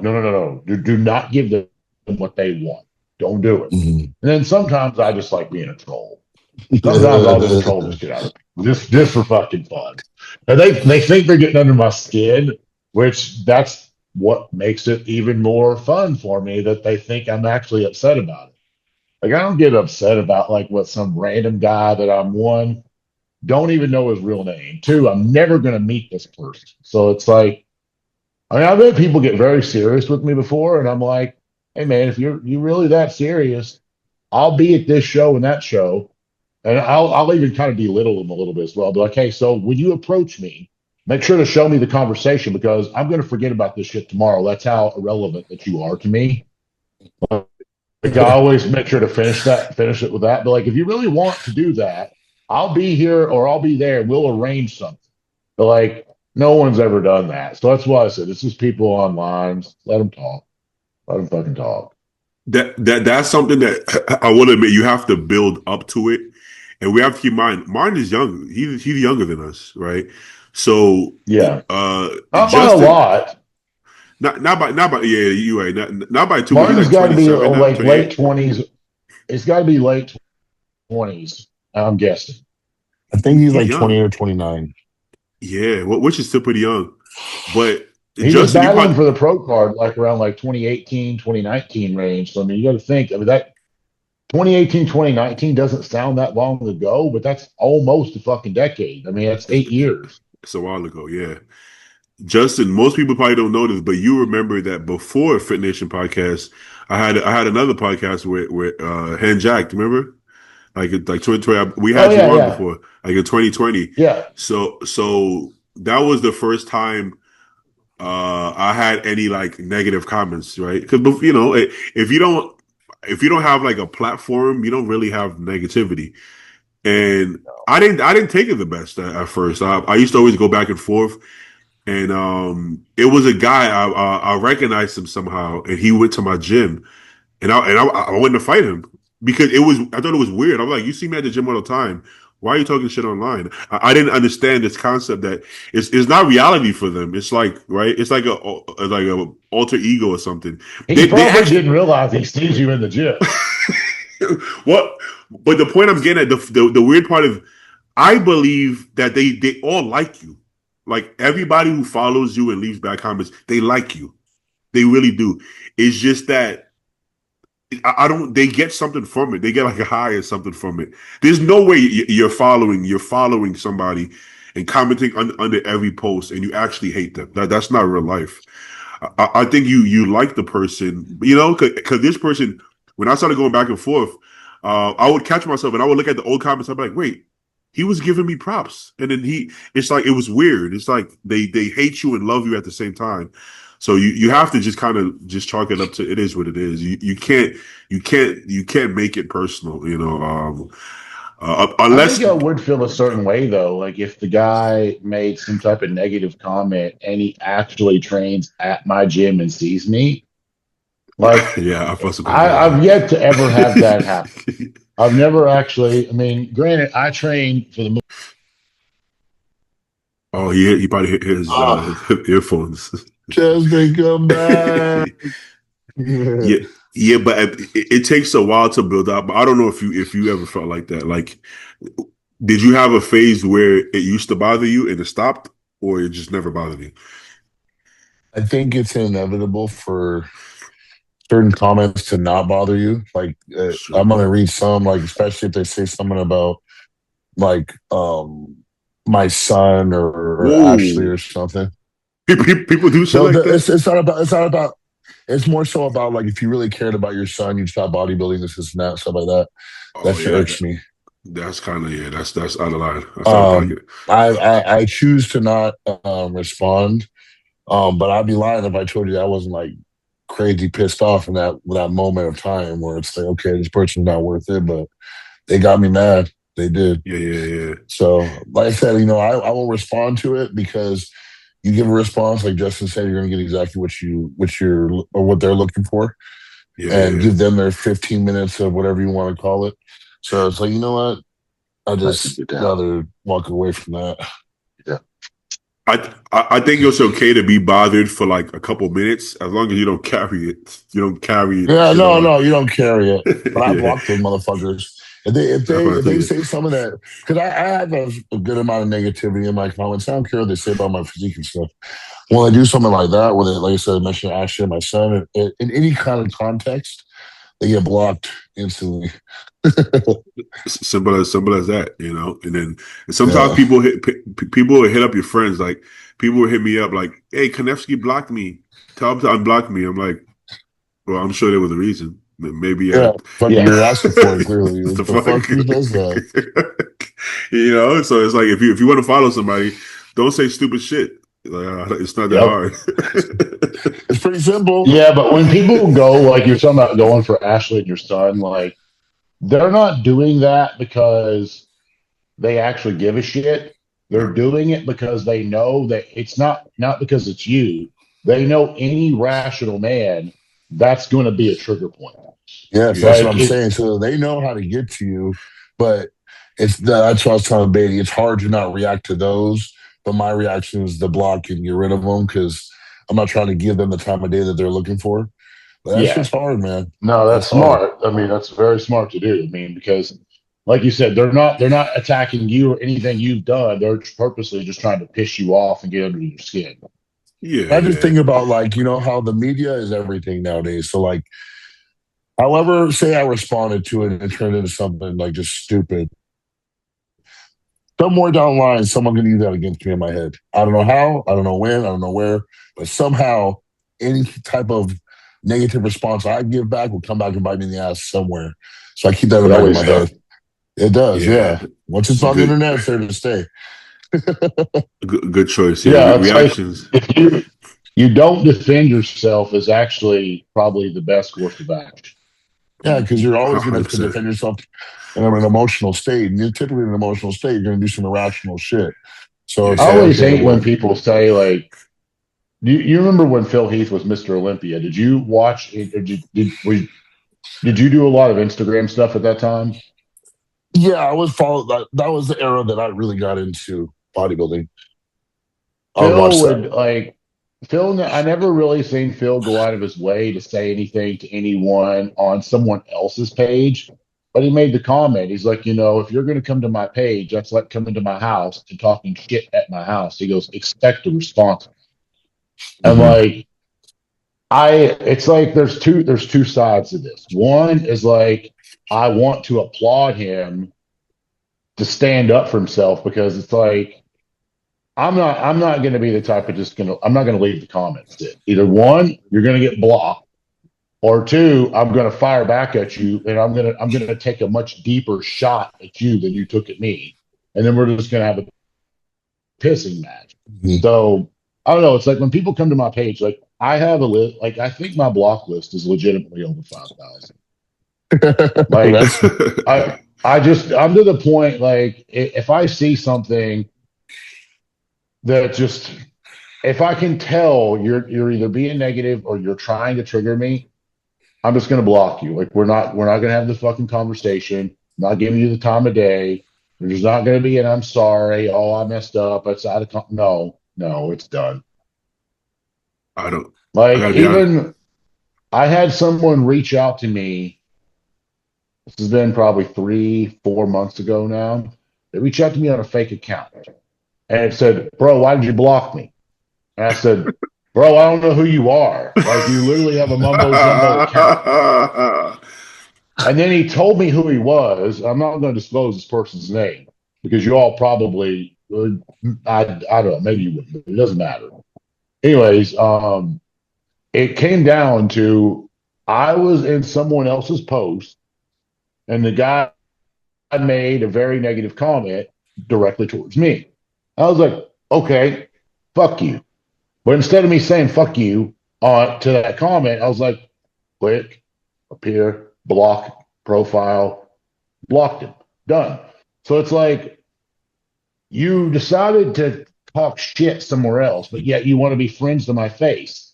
And that's what I told him as well. I was like, so you're two-faced. You went behind my back running your mouth, and now all of a sudden you need a question answered, or you need a favor from me. You want to be nice to me. I waited till it said seen, and then I blocked that account too. Like I'm petty like that. that's so fucking funny. I was sitting here thinking like that's a hell of a way to handle that. I want you to know that I read this and you're that small. Yeah. Yeah, I'll let him It's see really that like I wrote him back and I let him see that like, I saw that he read it, and then I wouldn't give him a chance to respond to me. You know, I don't think I've I don't think I've ever blocked anybody ever. Ever. Ever? Really? I don't think I ever have at all. Yeah, mine's too big. Okay. Have you ever blocked like an ex or somebody you used to talk to? I Couple, have. yeah. Have you? See, this is odd, but I never have. I would never have. In the back of my head, this is a weird way of thinking. I feel like they're gonna want to say something that they won't be able to say, and they're gonna go tell somebody else or post it somewhere. And I kind of want them to just tell me. I want to see it and not reply. That's my head. I want to see Just see it to see what they said, just to not reply. That makes me feel better than blocking them. Because I feel like now if I I only block have them, that happen one time. I've only got one X block. okay. Well, because I feel like they're gonna have something they want to get off their chest, and I'm not gonna see it. I don't want to talk to them. I just want to see it, okay, and then ignore it. Is that weird? That's what See, Justin I'm the does. Well, opposite. Like Danny does. I don't even want to know. Like with this person, like I don't even want to know that they're alive. Like if they die, I don't want to hear or see. I think it's not the fact that I don't care. I genuinely don't care. But like, I think just seeing an RIP post would probably just piss me off. I'd be like, damn, it took that fucking long for her to die. So, okay, I guess what I'm saying is that everything that's being said about me or even being thunk about me, I want to see it, even if I don't like it. So if I block somebody, now I'm not gonna see what they think about me. So now I want to see it, but like, oh damn, that's fucked up. But I just want to see it. That's kind of weird, right? I want to see it all, even if I don't like it. You know, I'd rather see it and be like, oh fuck this person, and just leave it at that, or even respond. But I want the option to see it. I don't want this to I'm just too go to hard nowhere. headed. I'm petty as fuck. So like, say it's Instagram, because sometimes I try to put myself in the shoes of somebody else, or if I really know the person, I know how they think. So I'd say like you're going through stories randomly, right? And you can see who views your stories, or even TikTok. You see who Oh views your yeah. shit. So I don't want it to even be thought in the most small way that, oh yeah, he must miss me because he's looking at my shit still when I could accidentally come across it. So I ain't doing that.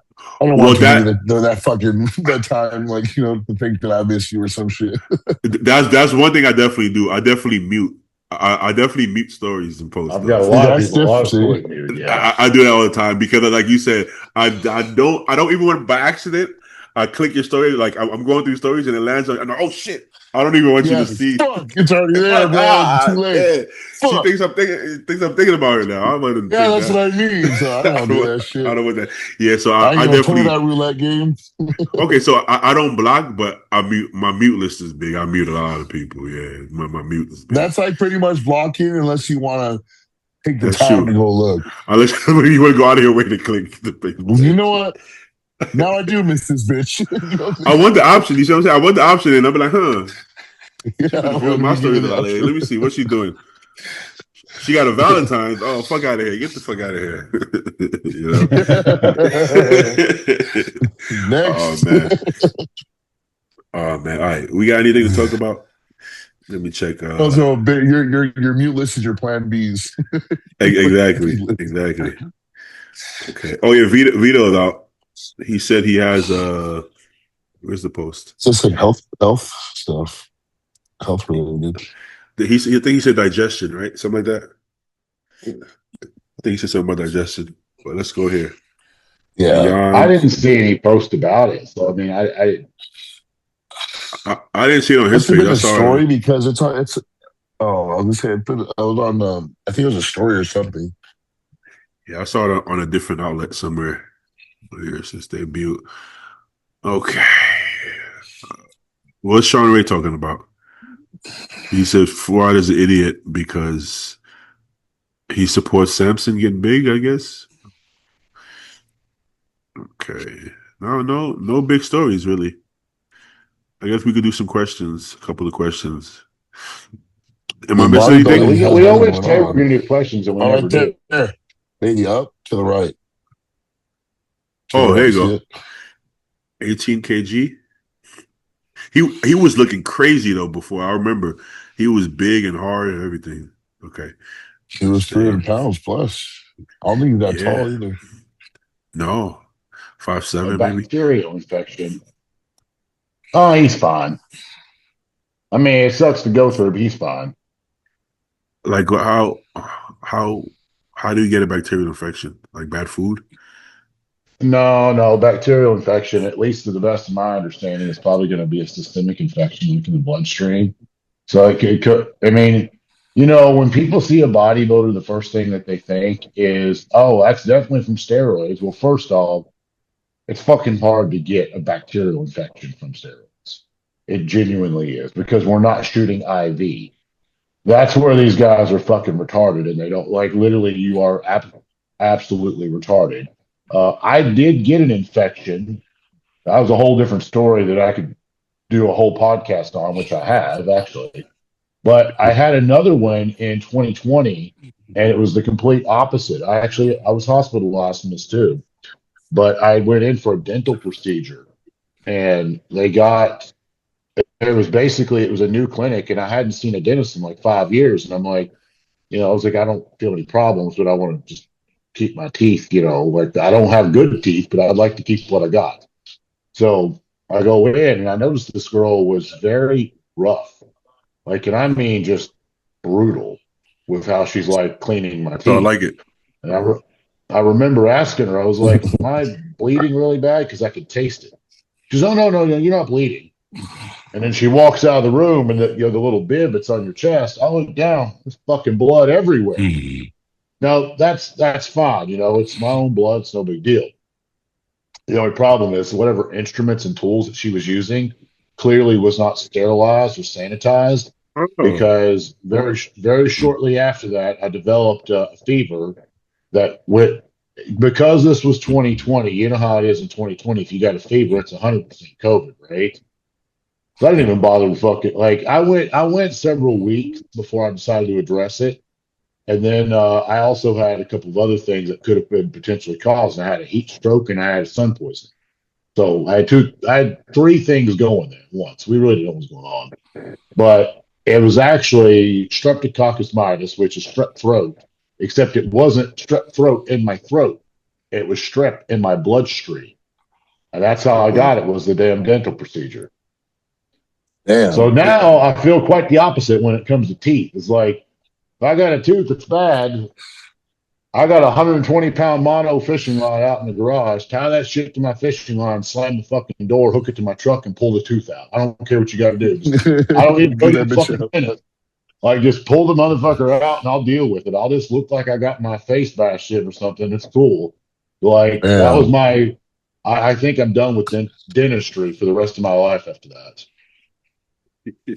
Well, I'd be scared as fuck. I'm not going back to the dentist. I don't give a shit if my teeth turn yellow, they rot out, whatever happens. I ain't going back. Well, because here's the thing. Crazy. That actually could be, because if it wasn't 2020, it probably wouldn't have been near as big of a deal. But like, they did everything they could to try to blame COVID. That's always the number one cause in 2020. Like, you could have like your humerus bone sticking through your bicep, and they're like, oh, that's a side effect of COVID. Like, it's always some stupid shit when it comes to that. But You could jump off a roof. They say COVID changed your mind. yeah, I know, right? That's how it was.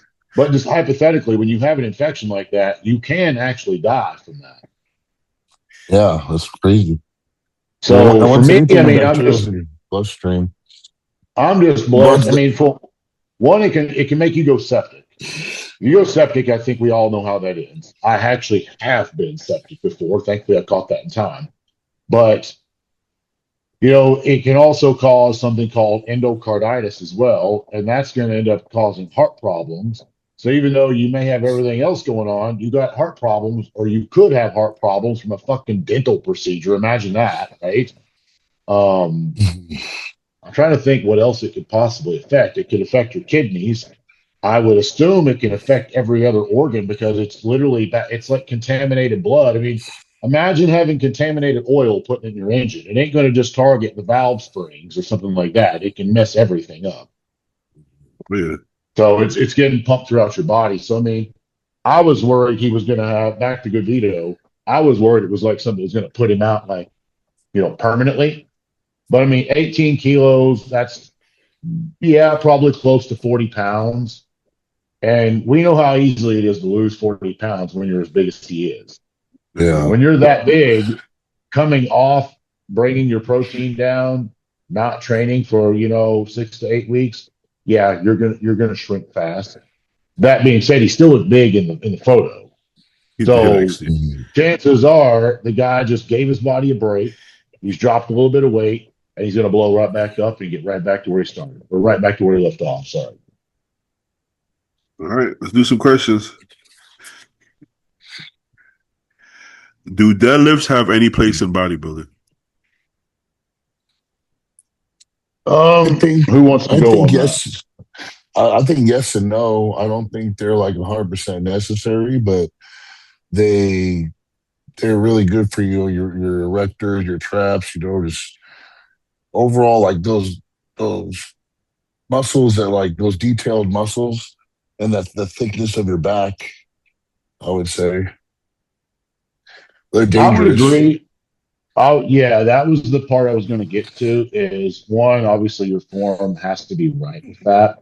Don't I don't like when people, if you ever watch someone when they're repping deadlifts like heavy weight, oftentimes they'll, when they're at the top, they'll slam it to the floor real fast and then jerk it really hard to get it going using that momentum. I think that's incredibly hard on your spine. So it's not a matter of like straining a muscle, more so, and you're going to walk away from that workout feeling great. But when you do that for a decade straight, I think your discs are going to be not in such a good position. So that's my only concern with deadlifting, is making sure that it's done properly.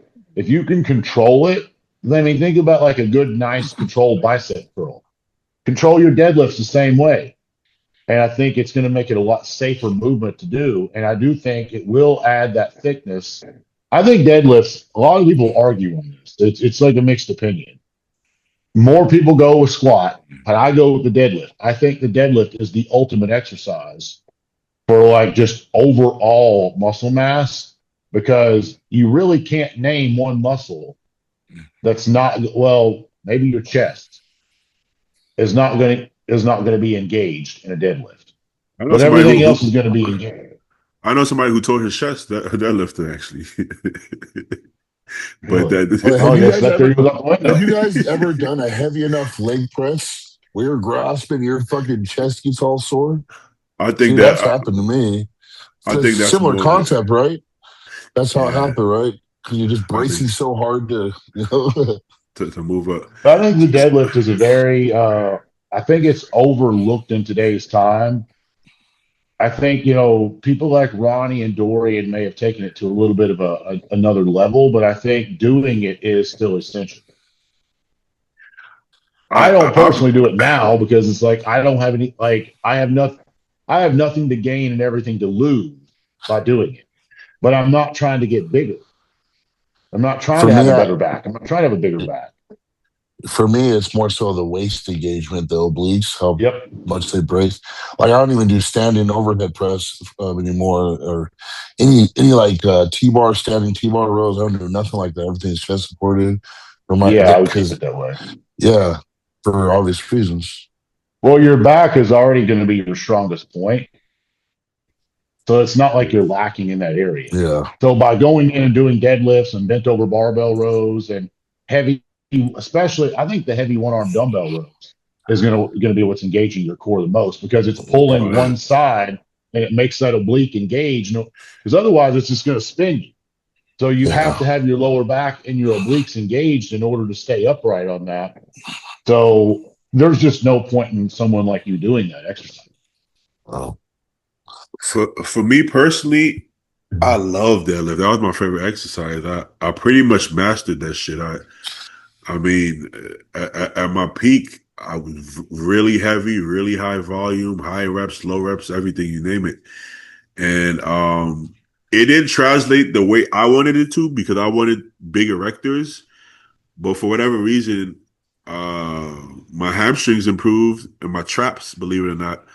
I grew my traps and my So that hamstrings. upper So back is going to grow from my, doing deadlifts, because it's more of an isometric, because you're not really contracting back. Boy, that's a lot of force that your shoulders has to hold when you're deadlifting.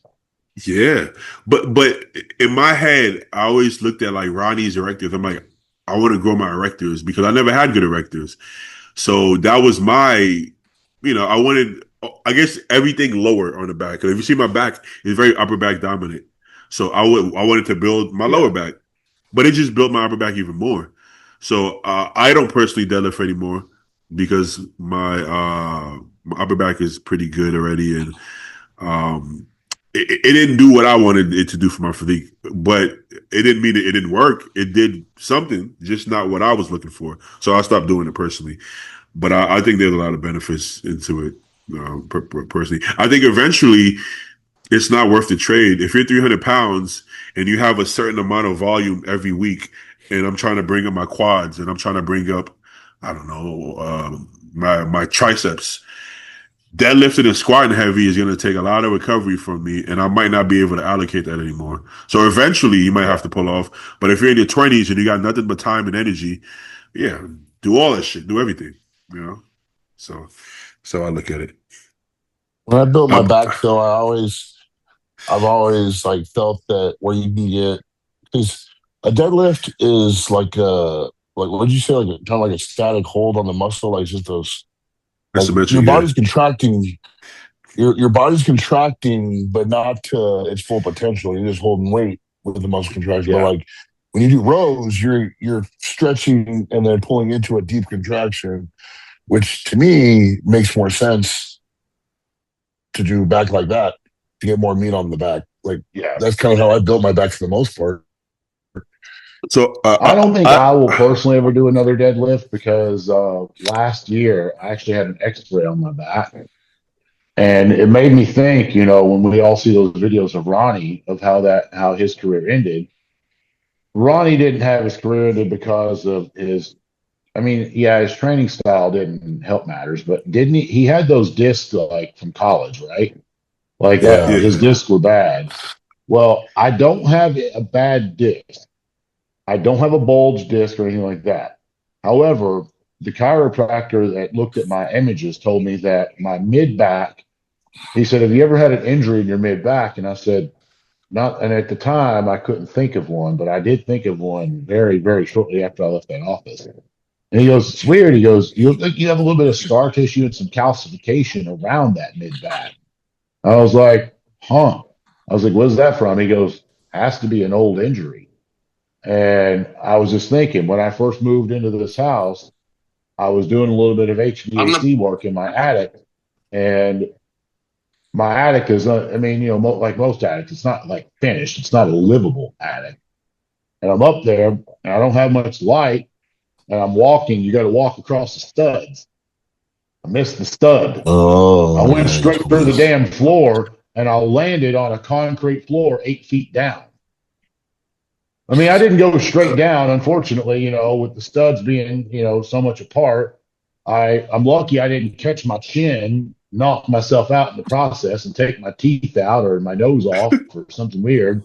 But like I did land directly on my back. And I remember when I was falling, first thing I thought was tuck my chin. Because if you tuck your chin, the back of your head Back ain't your going to chest smack check. off the Yeah. concrete. And I laid there and it just felt like it felt like I just took a body shot by Deontay Wilder. Like just because I think he's the hardest puncher in the game. Like I feel like he just gave me like a hard right to the fucking chest and stomach, and it knocked all the air out of me. And after about 30 seconds, I was like, okay, I can get up. And I kind of looked around. I was like, well, I'm not paralyzed. You can move your legs, you can move your hands. And then I just laid on the floor for like 10 more minutes. It's like, I'm just going to lay here, man. I don't feel like getting up after this. I just stayed down for a I few was minutes. gonna say right here. Yeah, I was That's like, I need to hilarious. process the fact. I'm looking up and there's a man-sized hole in my ceiling. I'm like, you just went through that fucking hole. Yeah, this is some cartoon shit. Yeah. Damn, that sucks. uh, best Arab bodybuilder. Patty is I, We can't I think we can't consider the most. uh-huh, my bad. Go ahead. We Can't can't consider consider what? Persians. I don't think they really. consider themselves Arab. Let me try GPT that. I don't think you can consider Persians Arab. Well, They hang they on. The, say the question was the best bot. I thought you said the question was the best bodybuilder. Is it the best Persian bodybuilder? no best Arab. Arab bodybuilder. I think it has to be Oh, Middle Eastern or like North African. I don't think. I think. Um, well, I mean, you got Samson being one. I mean, if you're going to talk about African, No, no, no, not uh, African. Arab. Oh no. When I said I said North African, like Morocco or Egypt or something oh, like that. okay, okay, he's Nigerian, right? Yeah, yeah, yeah, yeah. So Okay, my bad, my bad. they have they. I don't know how to answer the question. They have to look Arab. What's that mean? Well, you have. I'll give you one that I get. I feel like there's a name here that you guys are probably not going to remember. Beto, Baito, Asapar. Yeah, he was crazy. He was crazy. I may have butchered his last name. I apologize if I did, but that guy, it was weird because I'd never heard of the condition. He died of something called vasculitis, and it's not bodybuilding related. It's not steroid related. It's just I don't know if it's just, I don't know what the hell caused it, but like the dude went from like the epitome, like I think he was like second or third in the Olympia behind Flex Lewis. But I mean, Yeah, as far as like the best Persian or the best Arabic bodybuilder, we gotta either say Hadi or Ramy just because they were actually Mr. Olympians or Mr. Uh, Olympias. we can't use. ChatGPT said Iranians are not Arab. They're considered Persians, which is considered. They get real technical. Arab. What then about they're Ramy? then. Yeah, yeah. They said North African is fine. Uh, uh, Egypt is fine. Yeah. They're So Rami. Ramy would Rami. qualify. It would have to be Big Ramy then. How? Because yeah, he won twice. But is Nasser better than Rami? No. I I, I personally I think the 1997 in Nasser would have absolutely whacked Ramy. I think Really? so. I think he would have. I think he should have beaten Dory in that year too. I think I so. think he got robbed on that Mr. Olympia. I think I have to agree with that. Like when you look at okay, so we all know how big Dorian actually was, and then when you put Nasser beside of him, you put He, okay. There's pictures of Nasser beside Marcus Rule. We all know how big Marcus Rule was, and he wasn't losing the size game to Marcus either. I'm just thinking about like Rami's like side shots, his back shots compared to him, his small I just think it waist. would come down to the fact. Well, no, Nasser had a small waist too. he did. I But like, think. he didn't have the same width as Rami though, did he? Not No, he really. didn't No, have the I same don't think move. he was quite. I don't think he was quite as wide or as like big of a person as Rami. But like, it comes down to like this is what I think. It comes down to shape. I mean, it's like for example, if you look at you got Derek and Hottie as number one, number two, and then you got Andrew and Sampson as third and fourth from the Olympia. So just because Rami was a little bit bigger, I probably still would have went with Nasser. I mean, obviously this is all just hearsay because there's no way to put the two side Yeah. by side. But like that's who I would go with would be Nasser. I actually forgot that Nasser was Arabic. I think. Hey, I think Nasser was better. I don't think every one of his looks would have beat all of Rami's looks, but I think He was not consistent. no, he was not. He had a lot of different looks, but I do feel like Nasser had a. I don't know if he had a better physique or if he was a better bodybuilder, but I think that look that you're talking about beats Rami personally. Yeah. But like you said, we don't really know. This It would have been the '97. 97 Nasser. That's the only one. The 1997 Nasser, I think, would top any physique that Rami could have ever brought. Uh, because he was in shape, he was huge, he had symmetry. I can't. Unfortunately, he didn't have any personality. I mean, we all know that about Nasser, but like, I can't find Olympia, is this but 97? yeah, but he was definitely fuller at the Olympia. He looks really hard here, but he was full. He was bigger at the Olympia. But this is, I guess, a good idea. Anybody who doesn't know what he looks like, this was like looks like a peeled. I don't know why he was so peeled in Finland, but this was like the looks like a leaner version of him. But let's see. I mean, he looks good. I don't know. It's close. It's close. I think it's close. There was a couple of shows that I saw of Nasser where he had obvious oil injections, and I'm Yeah, for like, sure. oh, man, that Like that really kind of bad. like that. Yeah, it was like very, very obvious.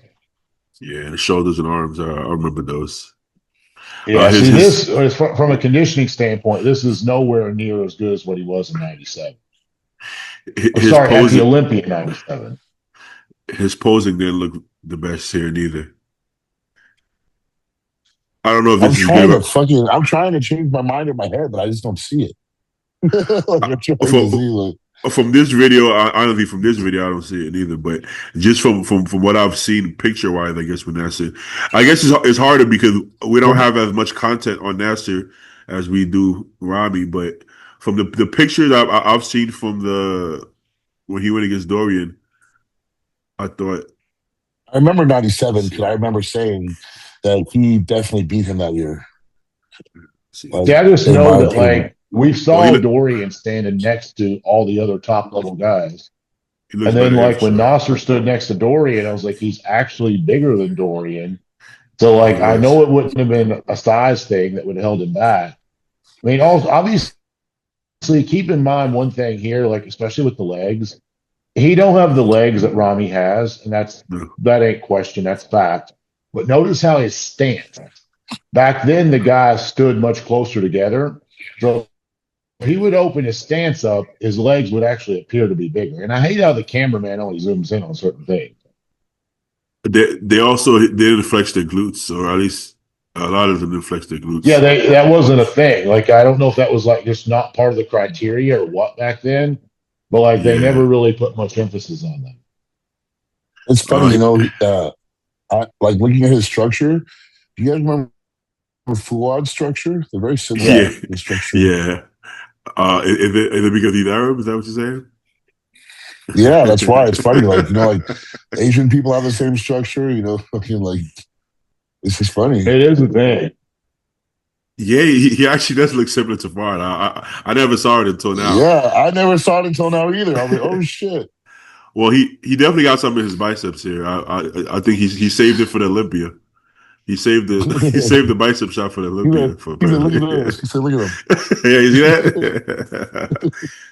I mean, yeah, You him. know what's crazy is like it appears like his posing routine, like he has a again, like it's like he's got a personality.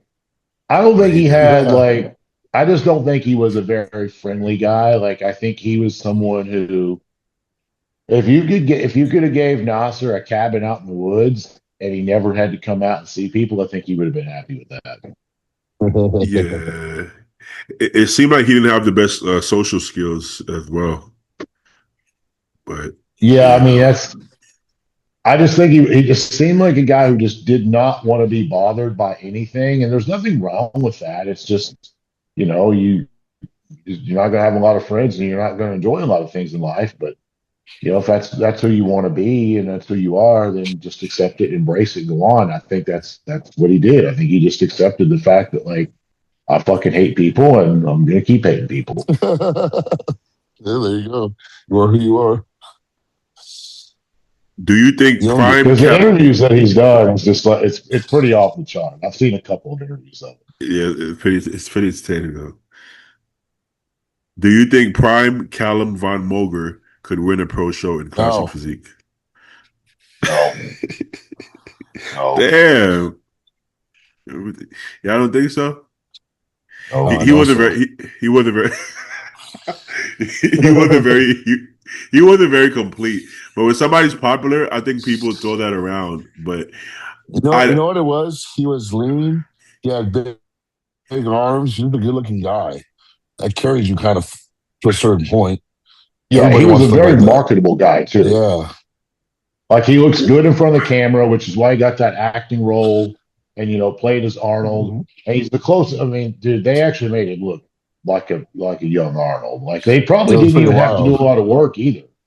They probably didn't need a Yeah. lot of like Hollywood effects on that. But like he had a very Arnold-ish physique. And unfortunately, some people would probably say that's great. But I'm going to be honest, I never once liked Arnold's physique. He's got good biceps and he had a big chest, but he had nothing else.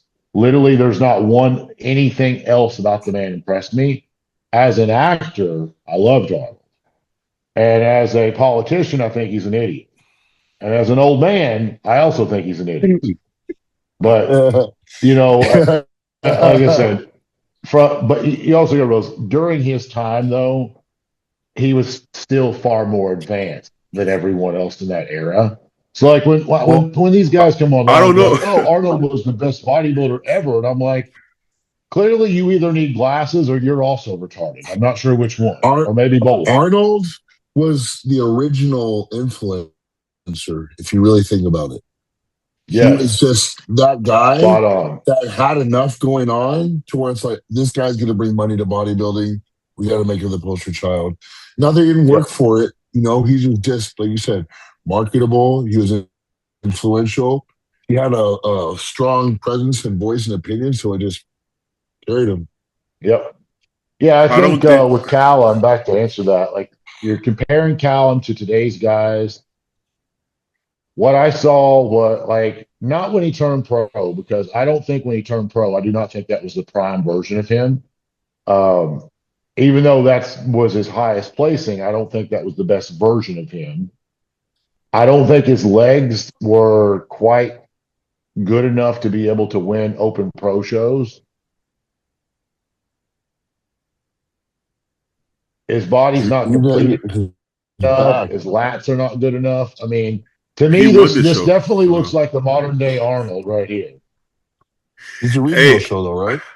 yeah, I gotta disagree with Compton. I don't think Arnold was actually better than everybody in his time. I don't think he should have ever beat Sergio Oliva. I thought in pumping iron, Nope. I don't even think he beat Serge Nubret in pumping iron. He was bigger though. I will give him that, but I don't think he was a better bodybuilder. And there was about two or three competitions that nobody showed up. So Yeah, the people don't understand that. You're like, oh, he's a seven-time Mr. Olympia, and I'm like, yeah. I was like, it's like one of those things saying that, like I won the super heavyweight class, but I was the only fucking one in it. Like, that's exactly, not the same exactly. concept. It don't count. And So in 1980 when he came back, he 100% did not win that show. 120% that didn't was a win that show. robbery show. That was definitely political move there. I think when We people talk all, about Arnold being the greatest, like one of the greatest of all time, was what he did with bodybuilding. There's a lot of yes, like Yeah, people that just do bodybuilding, that's it, it's over. But he yeah, turned it into what most people try to do now. He gave it yeah. a career name. I won't knock him for anything that he's done for the sport. Instead, I'll thank him for what he's done for the sport because Arnold was Of like, course. I'm going to say he was the original pioneer in oh bodybuilding. yeah, for sure. Like he That's was right, the yeah. first to actually bring it to Hollywood, bring it to the movies, bring it to the magazines.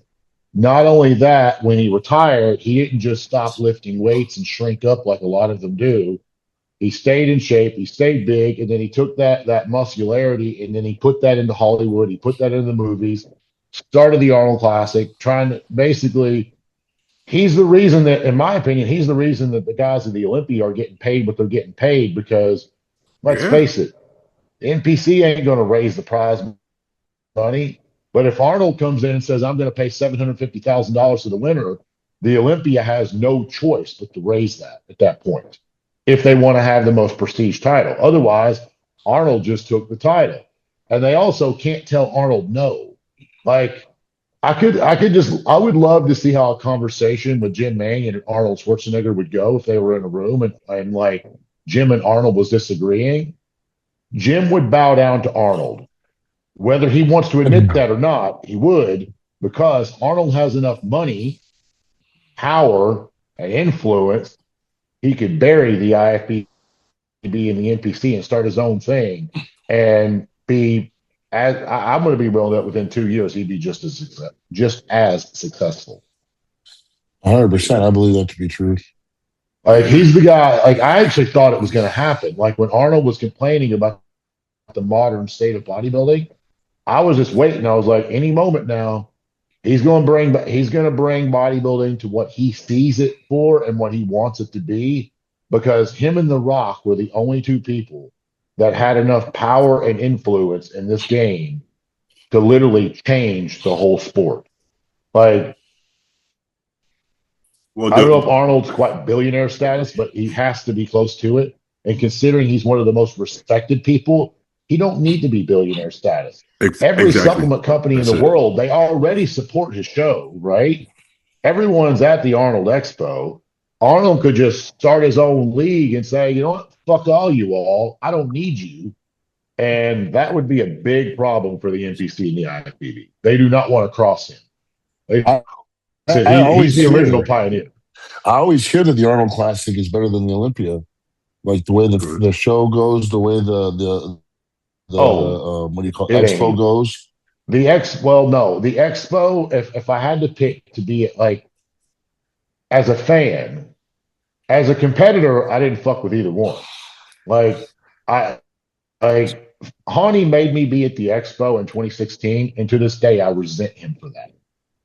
Like, that was a Arnold bullshit Expo move. No, or the no, the Olympia. Olympia Expo. Oh, okay. Like, I kind of resent him for that. Like, that was a bullshit move, and I think that was Hani doing a power trip, is what that was. And needless to say, Mo came by, and Mo saw me there at the Expo, and Mo goes, "What are you doing?" I was like, and he just saw the look on my face. I was like, "On the booth." He goes, "You're about to compete in like 6 or 7 hours." He goes, "Why are you on your feet and why are you in this expo?" And I was like, "Dude, this Hani wants me to be here." He goes, "Let me talk to him real quick." And he didn't even ask. He just walks in the booth, goes, and I could see like the language just like, going back and forth. And then Hani didn't approach me. His business partner, Nick, he goes, "Hey, Justin, how you feeling?" I'm like, "Tired." Nick says, "Yeah, you look tired, man. You should go back to your room and get some rest." Basically, one of the top judges just bitched him out for like making him have me run the booth at the Olympia Expo. But like, as far as an expo standpoint from a fan, I would much rather go to the Olympia Expo as the Arnold. And the only reason I say that is the Arnold is overcrowded now. Like, That's true. there's so many people there that, like, I'm not saying that I don't like to be touched, but like, I don't like someone rubbing both shoulders at all times. And that's what you're going to be like at the Arnold. Unless it's changed over the last few years, I don't like that much, like that many people. Like, if I want to be able to have a conversation, I mean, yeah, there's obviously thousands upon thousands of people in the building. But like, if I feel like I'm 5 feet from you, I should be able to have a conversation without using a megaphone. Yeah. So that's the downside to the Arnold. Now, as far as the show itself goes, Arnold show 100 times better than the Olympia. Not even it's not even a comparable second. And the only reason I say that, one, the Olympia needs to be a 1 day show. There is no reason to make these guys do a 2 day show and drag that out. Two, the Olympia is never on time for anything. Since I've been in the whole sport of bodybuilding, paying attention to it, if it says it's going to start at 8, hell, I don't even need to be there till 9:30. Like, maybe even 10 Yeah. o'clock. Like, it's never. But if Arnold's show says it starts at 11, it fucking starts at 11. Like, it's prompt, it's on time. So therefore, I would consider that to be a win-win for the athlete. The way you can plan, program, do everything you need to do on a timely manner, and you don't have to stress, because the last thing, as a competitor, I dealt with this myself, and I deal with this with my current crop of guys. Like, the promoters be like, "Oh, prejudging starts at 9." And I'm like, "Okay, well, here's how we're going to plan out this morning of the day of the show." And then my athlete gets to the show, and they're like, "Hey, man, they're running an hour behind. What do you want me to do?" And I'm like, like, this is unacceptable. Like, this is very, very unacceptable from a promoter standpoint to be running 5 minutes. Cool, I get it. Maybe somebody got diarrhea. Maybe somebody's puking. I don't know. But like 5, 10 minutes, okay. But like, I've seen an hour and a half delays. I will not even entertain. Like, if a judge, a promoter, or Tyler or anybody wants to explain to me why it happened, just stop talking. I don't need an explanation, because it should have never happened. There's no excuse for that. You're running a production here, and just so happens it's a production that a lot of people's health is on the line with. So run your shit right. Run your simulations. Do what you need to do. We have the muscle-wear software. Do what you have to do. Like, if you have X amount of people, you know how to accommodate that. But they don't do that. And the Olympia, in my opinion, is probably, it ain't probably, I'm just going to say it's the worst ran show I may have ever competed in. Hey, Now, that was 2016. It has changed ownership since then. So maybe it's better. But the Olympia was a very shitty ran show 10 years ago. I think sometimes they oversaturate themselves with the competitors too, so they can't even time things right. So I think maybe this year with that new point system or whatever, that new system will help that. So we'll that see. new system will help that. And I hate to say this, but like I've had this conversation with people before, and it's anytime that someone wants to argue against me on it, I always ask them one question: Have you ever competed? How many shows have you done? Have you ever competed? And the answer is always, "Oh, I've never competed." Because when we go to a show, I get as a fan, not as the competitor, but as the fan. When the show's supposed to start at 5, and okay, I get it, the national anthem. Let's do it. Bring out someone with a good voice. Let's do it. I'll stand. I'll sing along. It's cool. But it's like, well, I'd like to give a special thanks to this guy, and we got to give a special award to this guy. Let's bring this person on stage and acknowledge them. I'm like, who the fuck? Like, everybody in this audience, we literally give no fucks about any of those people on that stage. None of them. Not a single one of them. We came to see the athletes. Let's get on with the show. Like, that drives me nuts when they delay a show, because it's like, we'd like to give the special award to this guy. I'm like, never even heard of this motherfucker. And then when they get on stage, they get the microphone, they get to talk for 30 minutes. I'm like, fuck. I was like, wait, somebody just wake me up when this guy's off. You trying to keep the pump alive in the back, like, fuck, I only have so many potato chips, dog. Well, I hate to say this, but Kevin Levrone, and I'm a big Kevin Levrone fan, but like when Kevin was at Tampa last year, I wanted to say, Kevin, can you please just shut the fuck up? Like, we've heard enough, Kevin. Like, please let me take you out for a martini. Like, I know you like your martinis and shit. Let me get you a drink. Like, just shut the fuck up. I remember that speech, man. I was listening back like, damn, we need to fucking get on that stage still. Yeah, that's the thing. Like, because I've been on, but like, that's the reason I said when I have that conversation with people and I ask them how many shows have you done, and they say, "Oh, I've not competed." I'm like, that's why that you feel that way, because those type of things are not a big deal until you're sitting there behind the curtain with a pump expecting to go on at 5 o'clock, and you don't go on till 5:45 because somebody was telling you how they got lifting weights at 12 years old.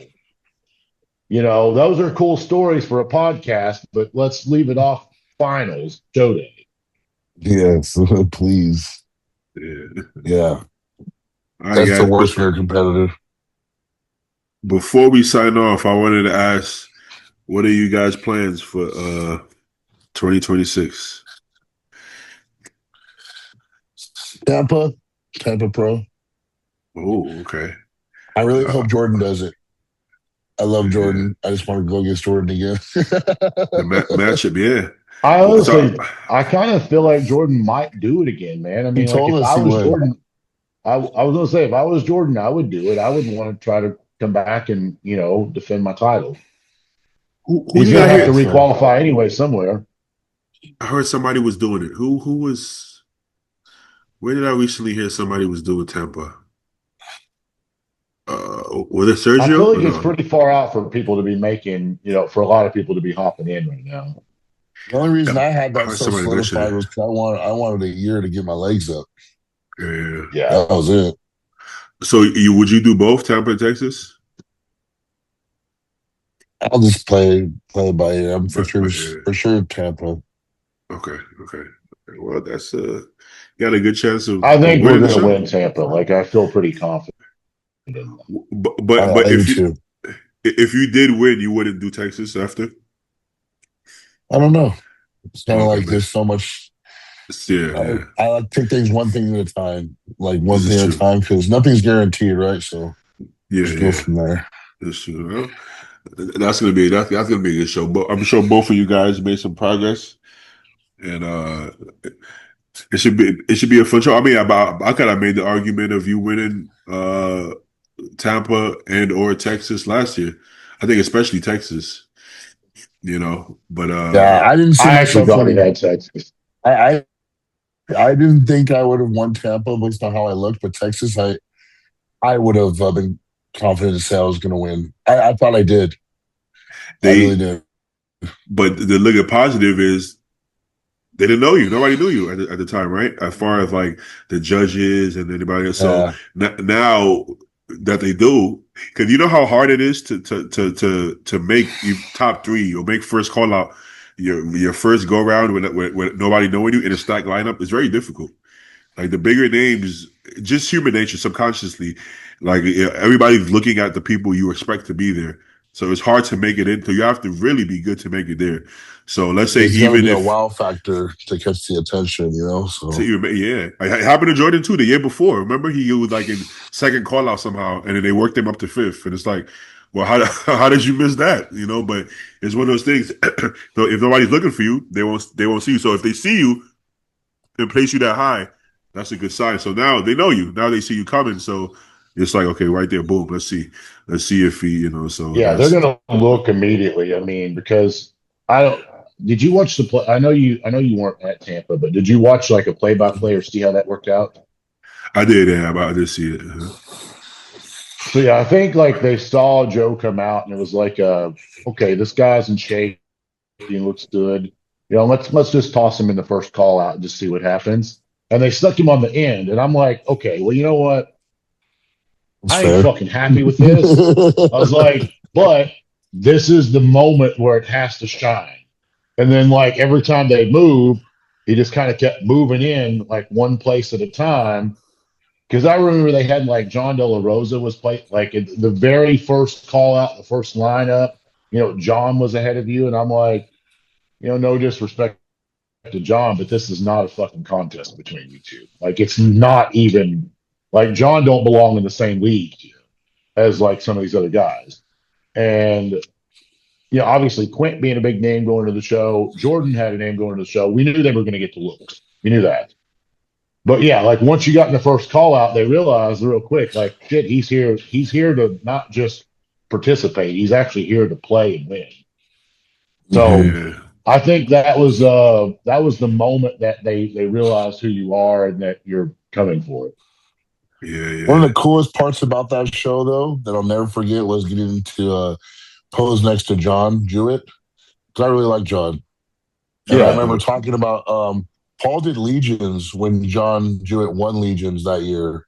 I think it was yeah, 2 or 3 years ago. And I remember seeing John's size, and I was like, "Hey, Paul, I don't think I'm too far behind John Jewett, like in size. This is like 2 or 3 years ago.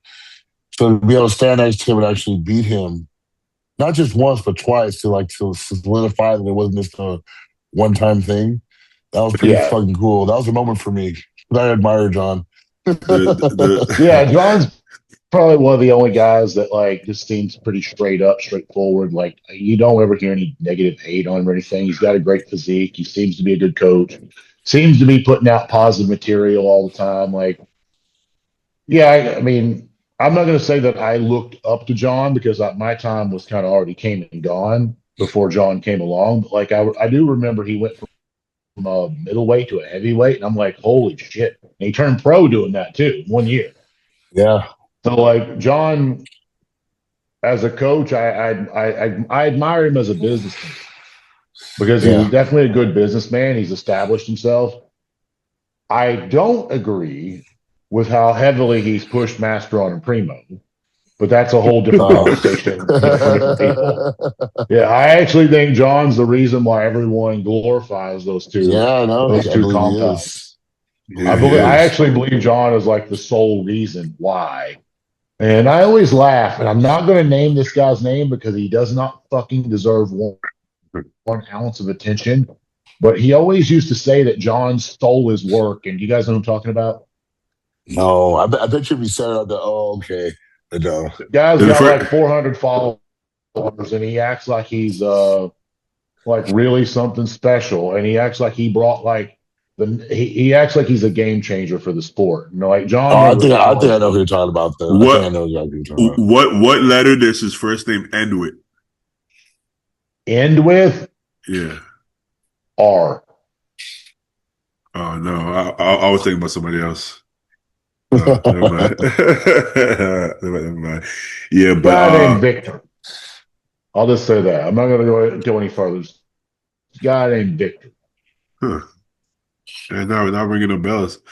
I Hey, don't know. listen, I mean, it he realistically on stage, like for a guy to claim to be like a PED expert and an educator on it, he kind of looked like like a halfway dried up mud puddle on stage. Not, You're not gonna a look guy like to talk with quicksand. him. Like if you step in this, it's gonna be really soft. Oh wait. Oh, never mind. No, that's somebody else. But I mean, it looked like it worked well for John, but I don't think that works well for everybody. I tried it. I tried that last off season. I tried the heavy master on, and I lost all my hair. Basically, is what happened. But I yeah, that's why I went from long hair to bald in one off season. This is crazy. But did I make more gains? No. I think the only benefit was I could decipher what was fat and what was muscle easier. That was I guess that was a positive, but I didn't gain more tissue. I just spent 3 times as much money. That's about it, and went Yeah. bald. So, I purposely yeah, never saw I never saw now Primo, like there's a few guys out there that would call themselves educators, coaches, whatever you want to call them, that still say Master on and Primo is like the cream of the crop. My only question to them, and this goes to every single fucking one of them.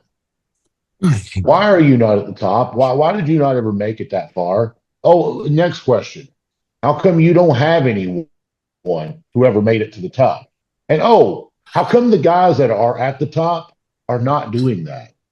Hmm. So literally just using real world examples, it's not the meal ticket. I'm not saying they don't work. I'm not saying they're trash. I'm not saying they don't have a place because they do work. They do have a place and they're not trash. But like people put those two on a pedestal. And I do think maybe people just took John's words and misunderstood them, misinterpreted them. I don't know. I was not a J3 was the J3U. J3. Yeah, I was Alumni. not a student of his university. I learned my own knowledge back in the day, and I still continue to educate myself my way. I don't do anybody else's programs. So I don't know what was in it, but like I just know that was very heavily pushed by most of his coaches and the people that work under that. Like I've had people come to me before, and they're like, "I'm taking 300 milligrams of test and 1,800 milligrams of Masteron." I'm like, "Yeah, I can tell. You don't look like you fucking work out." Like I Yeah. don't want to be a dick, but it's just like clearly what you're doing is not working. And also he's talked about like this is a newer thing. He didn't go from a middleweight to a super or heavy doing that. This is something he incorporated later. So No, he did I that with actually Matt Jansen, and I know Matt does not do those type of protocols. exactly. Yeah, so maybe potentially they could be like I said. For me, it helped me decipher fat from muscle from water a little easier. I think later on in your career, I think that's a little extreme. Those I guess that percentage of like 2 grams of mass to really low. I think that's a bit excessive, but maybe later on in the career you could benefit more from like a different ratio. But I think because from what I heard, I think I heard on the podcast Jewett did like 2 grams of mass, and I forgot how much test, like a lower test. That just seems insane to me personally. But I mean, It hey, might about to potentially give you less side effect than using other compounds, but that would be the only real benefit to it, in my opinion. very expensive way to go about it. Yeah. For me, EQ and test, man. That's all I do. That's all I. No, it fucking Nothing works. changes. EQ and test work. I don't like Deca. Anytime somebody brings up Deca to me, I'm like, why? Why I Deca? like DECA. I like I can't MVP. I like MVP over Deca. I can't stand Deca and MVP. I look like shit. I feel like shit. Oh, libido is shit. Or if I have a libido, I might have libido, but I don't have the other important factors that go with the libido. So To be so able to it's make it just work. yeah, it's just not good. It's just not good, bro. Yeah, that wouldn't be a good situation. Oh, Hey, Justin, you know I have some horror stories. you have like 6 clients now at Fit Nation. You know that? Yeah, I Yeah. do. Yeah, it's fucking wild. It's one of those things. They come Which, up to by the me. way, They come up to me and ask me shit. It's like, okay, well, I'll tell them. I know that Art and as his business partner is Chris, right? Art and Junior. Junior. Why was I thinking Chris? Junior, yes. They're opening another one, right? Yeah, in Ontario. They did, no? Paul mentioned it to me and mentioned something about like me coming out for that. If they're interested in it, have them reach out to me. I'll tell them I talked to you. They said they'd love to have you there. They'll even pay for a place for you to stay and stuff or whatever you need. No, I don't know if I probably can't stay with you guys now because you're in the room I used to stay at. Yeah, I'm in that room, and then they converted this room into an office. Unless they put a little bit in here for you. Sorry, this is gonna be our podcast room, the one I'm in right now. Fire, yeah. But I mean, yeah, we can figure it out. Like if they want to do something like a big grand opening, I mean, we can figure it out. And Yeah, by the way, do they still have FN? Is it no? Yeah, FN Labs, like their supplement company. I haven't seen him sell his stuff in a while now, but yeah, I don't think he does it anymore. I'm not sure. Well, what I was going to say is like if we could bring in several people, we could actually turn it into like a little small, like an expo, like bring in companies. Because I'm with Condemned now, so like we can bring that in, and then I'm sure Blackstone with you guys there, Yeah, they have no problem chipping in on it. Throwing out some freebies to some people to try.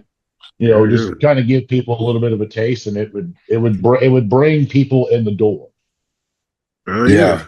Advertise like you're going to have 25 IFBB pros here. There's going to be booths set up. There's going to be free supplements, pictures. Check out the gym, open gym. I think it'd be a great move for it. Yeah, no, it definitely is. I think that's what they're trying to do. They're trying to really put their name out there again because there's gyms opening up left and right, but they're not bringing in those like any top level guys anymore. They're just kind of like younger guys, younger people like with tripods and stuff. And they want a certain crowd to start going to their gyms. Yeah, they should give bikini girls free memberships, wellness girls. Well, that'll help with their male memberships if they do. I just talked about that. I said, the key to a successful gym is to have a bunch of young women go there. That's where you're getting all the guys to go in. That's marketing. That's how the world is. Think about bars and stuff, man. Like when I was younger, like obviously 21, 22, oftentimes like bars would have it was like no cover charge for the girls. Yeah. Because they knew the guys was going to come. The guys was going to follow. Yeah. Charge the guys $100 to get in. Instead of being like $50 for the girl, $50 for the guy, you can let the girl in free, and that guy's going to pay $100. He's following. I was driving all the way to Fit Nation Gym just to get a peek, He really was. I used to see Baby popping around at like 8 o'clock at night. I'm like, baby, what the fuck you doing here, man? You live like 2 hours away. I'm like, Joe, you know exactly what I'm doing here, Joe. I saw my wife there, I get it. That's just true. Yeah. This is true. All right, guys. I appreciate y'all for coming on, man. Being very generous with your time. I know everybody's busy, but it's always nice to get on some of the OGs of the channel, Mm-hmm. I appreciate y'all. Yeah, I'm gonna hop off here. I got to run my dogs over to my parents' house. All right, but It's sounds funny. good. I almost canceled because I need to go get my car's getting fixed. It just got fixed today, so I have to go pick it up. And I was like, I ain't gonna do that to him. I ain't gonna get it last minute. Hey, it's hard sometimes. Sometimes you're like tired, right? Sometimes you're just like, I don't want to, you know. Trust me. Yeah, I was like, Oh. no, I'm not gonna do him like that. I was tired, yeah. but it happens to me even more because my own podcast. I feel like more like I kind of have to do it because I invited people. But when I'm actually be on something else, I'm kind of like, oh man, I just like don't get me wrong, obviously I do like the person if I'm gonna do it, but it's hard. I don't know why it's so hard. You don't feel like you're ready. You feel like I'm still like getting into the day. I just ate. I'm tired. I want to sleep. I don't Think know. about it, it's 2 or 3 hours that you kind of know that you're giving up just to be on a Yeah, screen for. Yeah. So it's yeah, commitment. it is. It's difficult. All right, guys. Yeah, I Yeah. appreciate y'all, man. I appreciate y'all. All All right, right, man. I'll talk to you soon. bye, guys.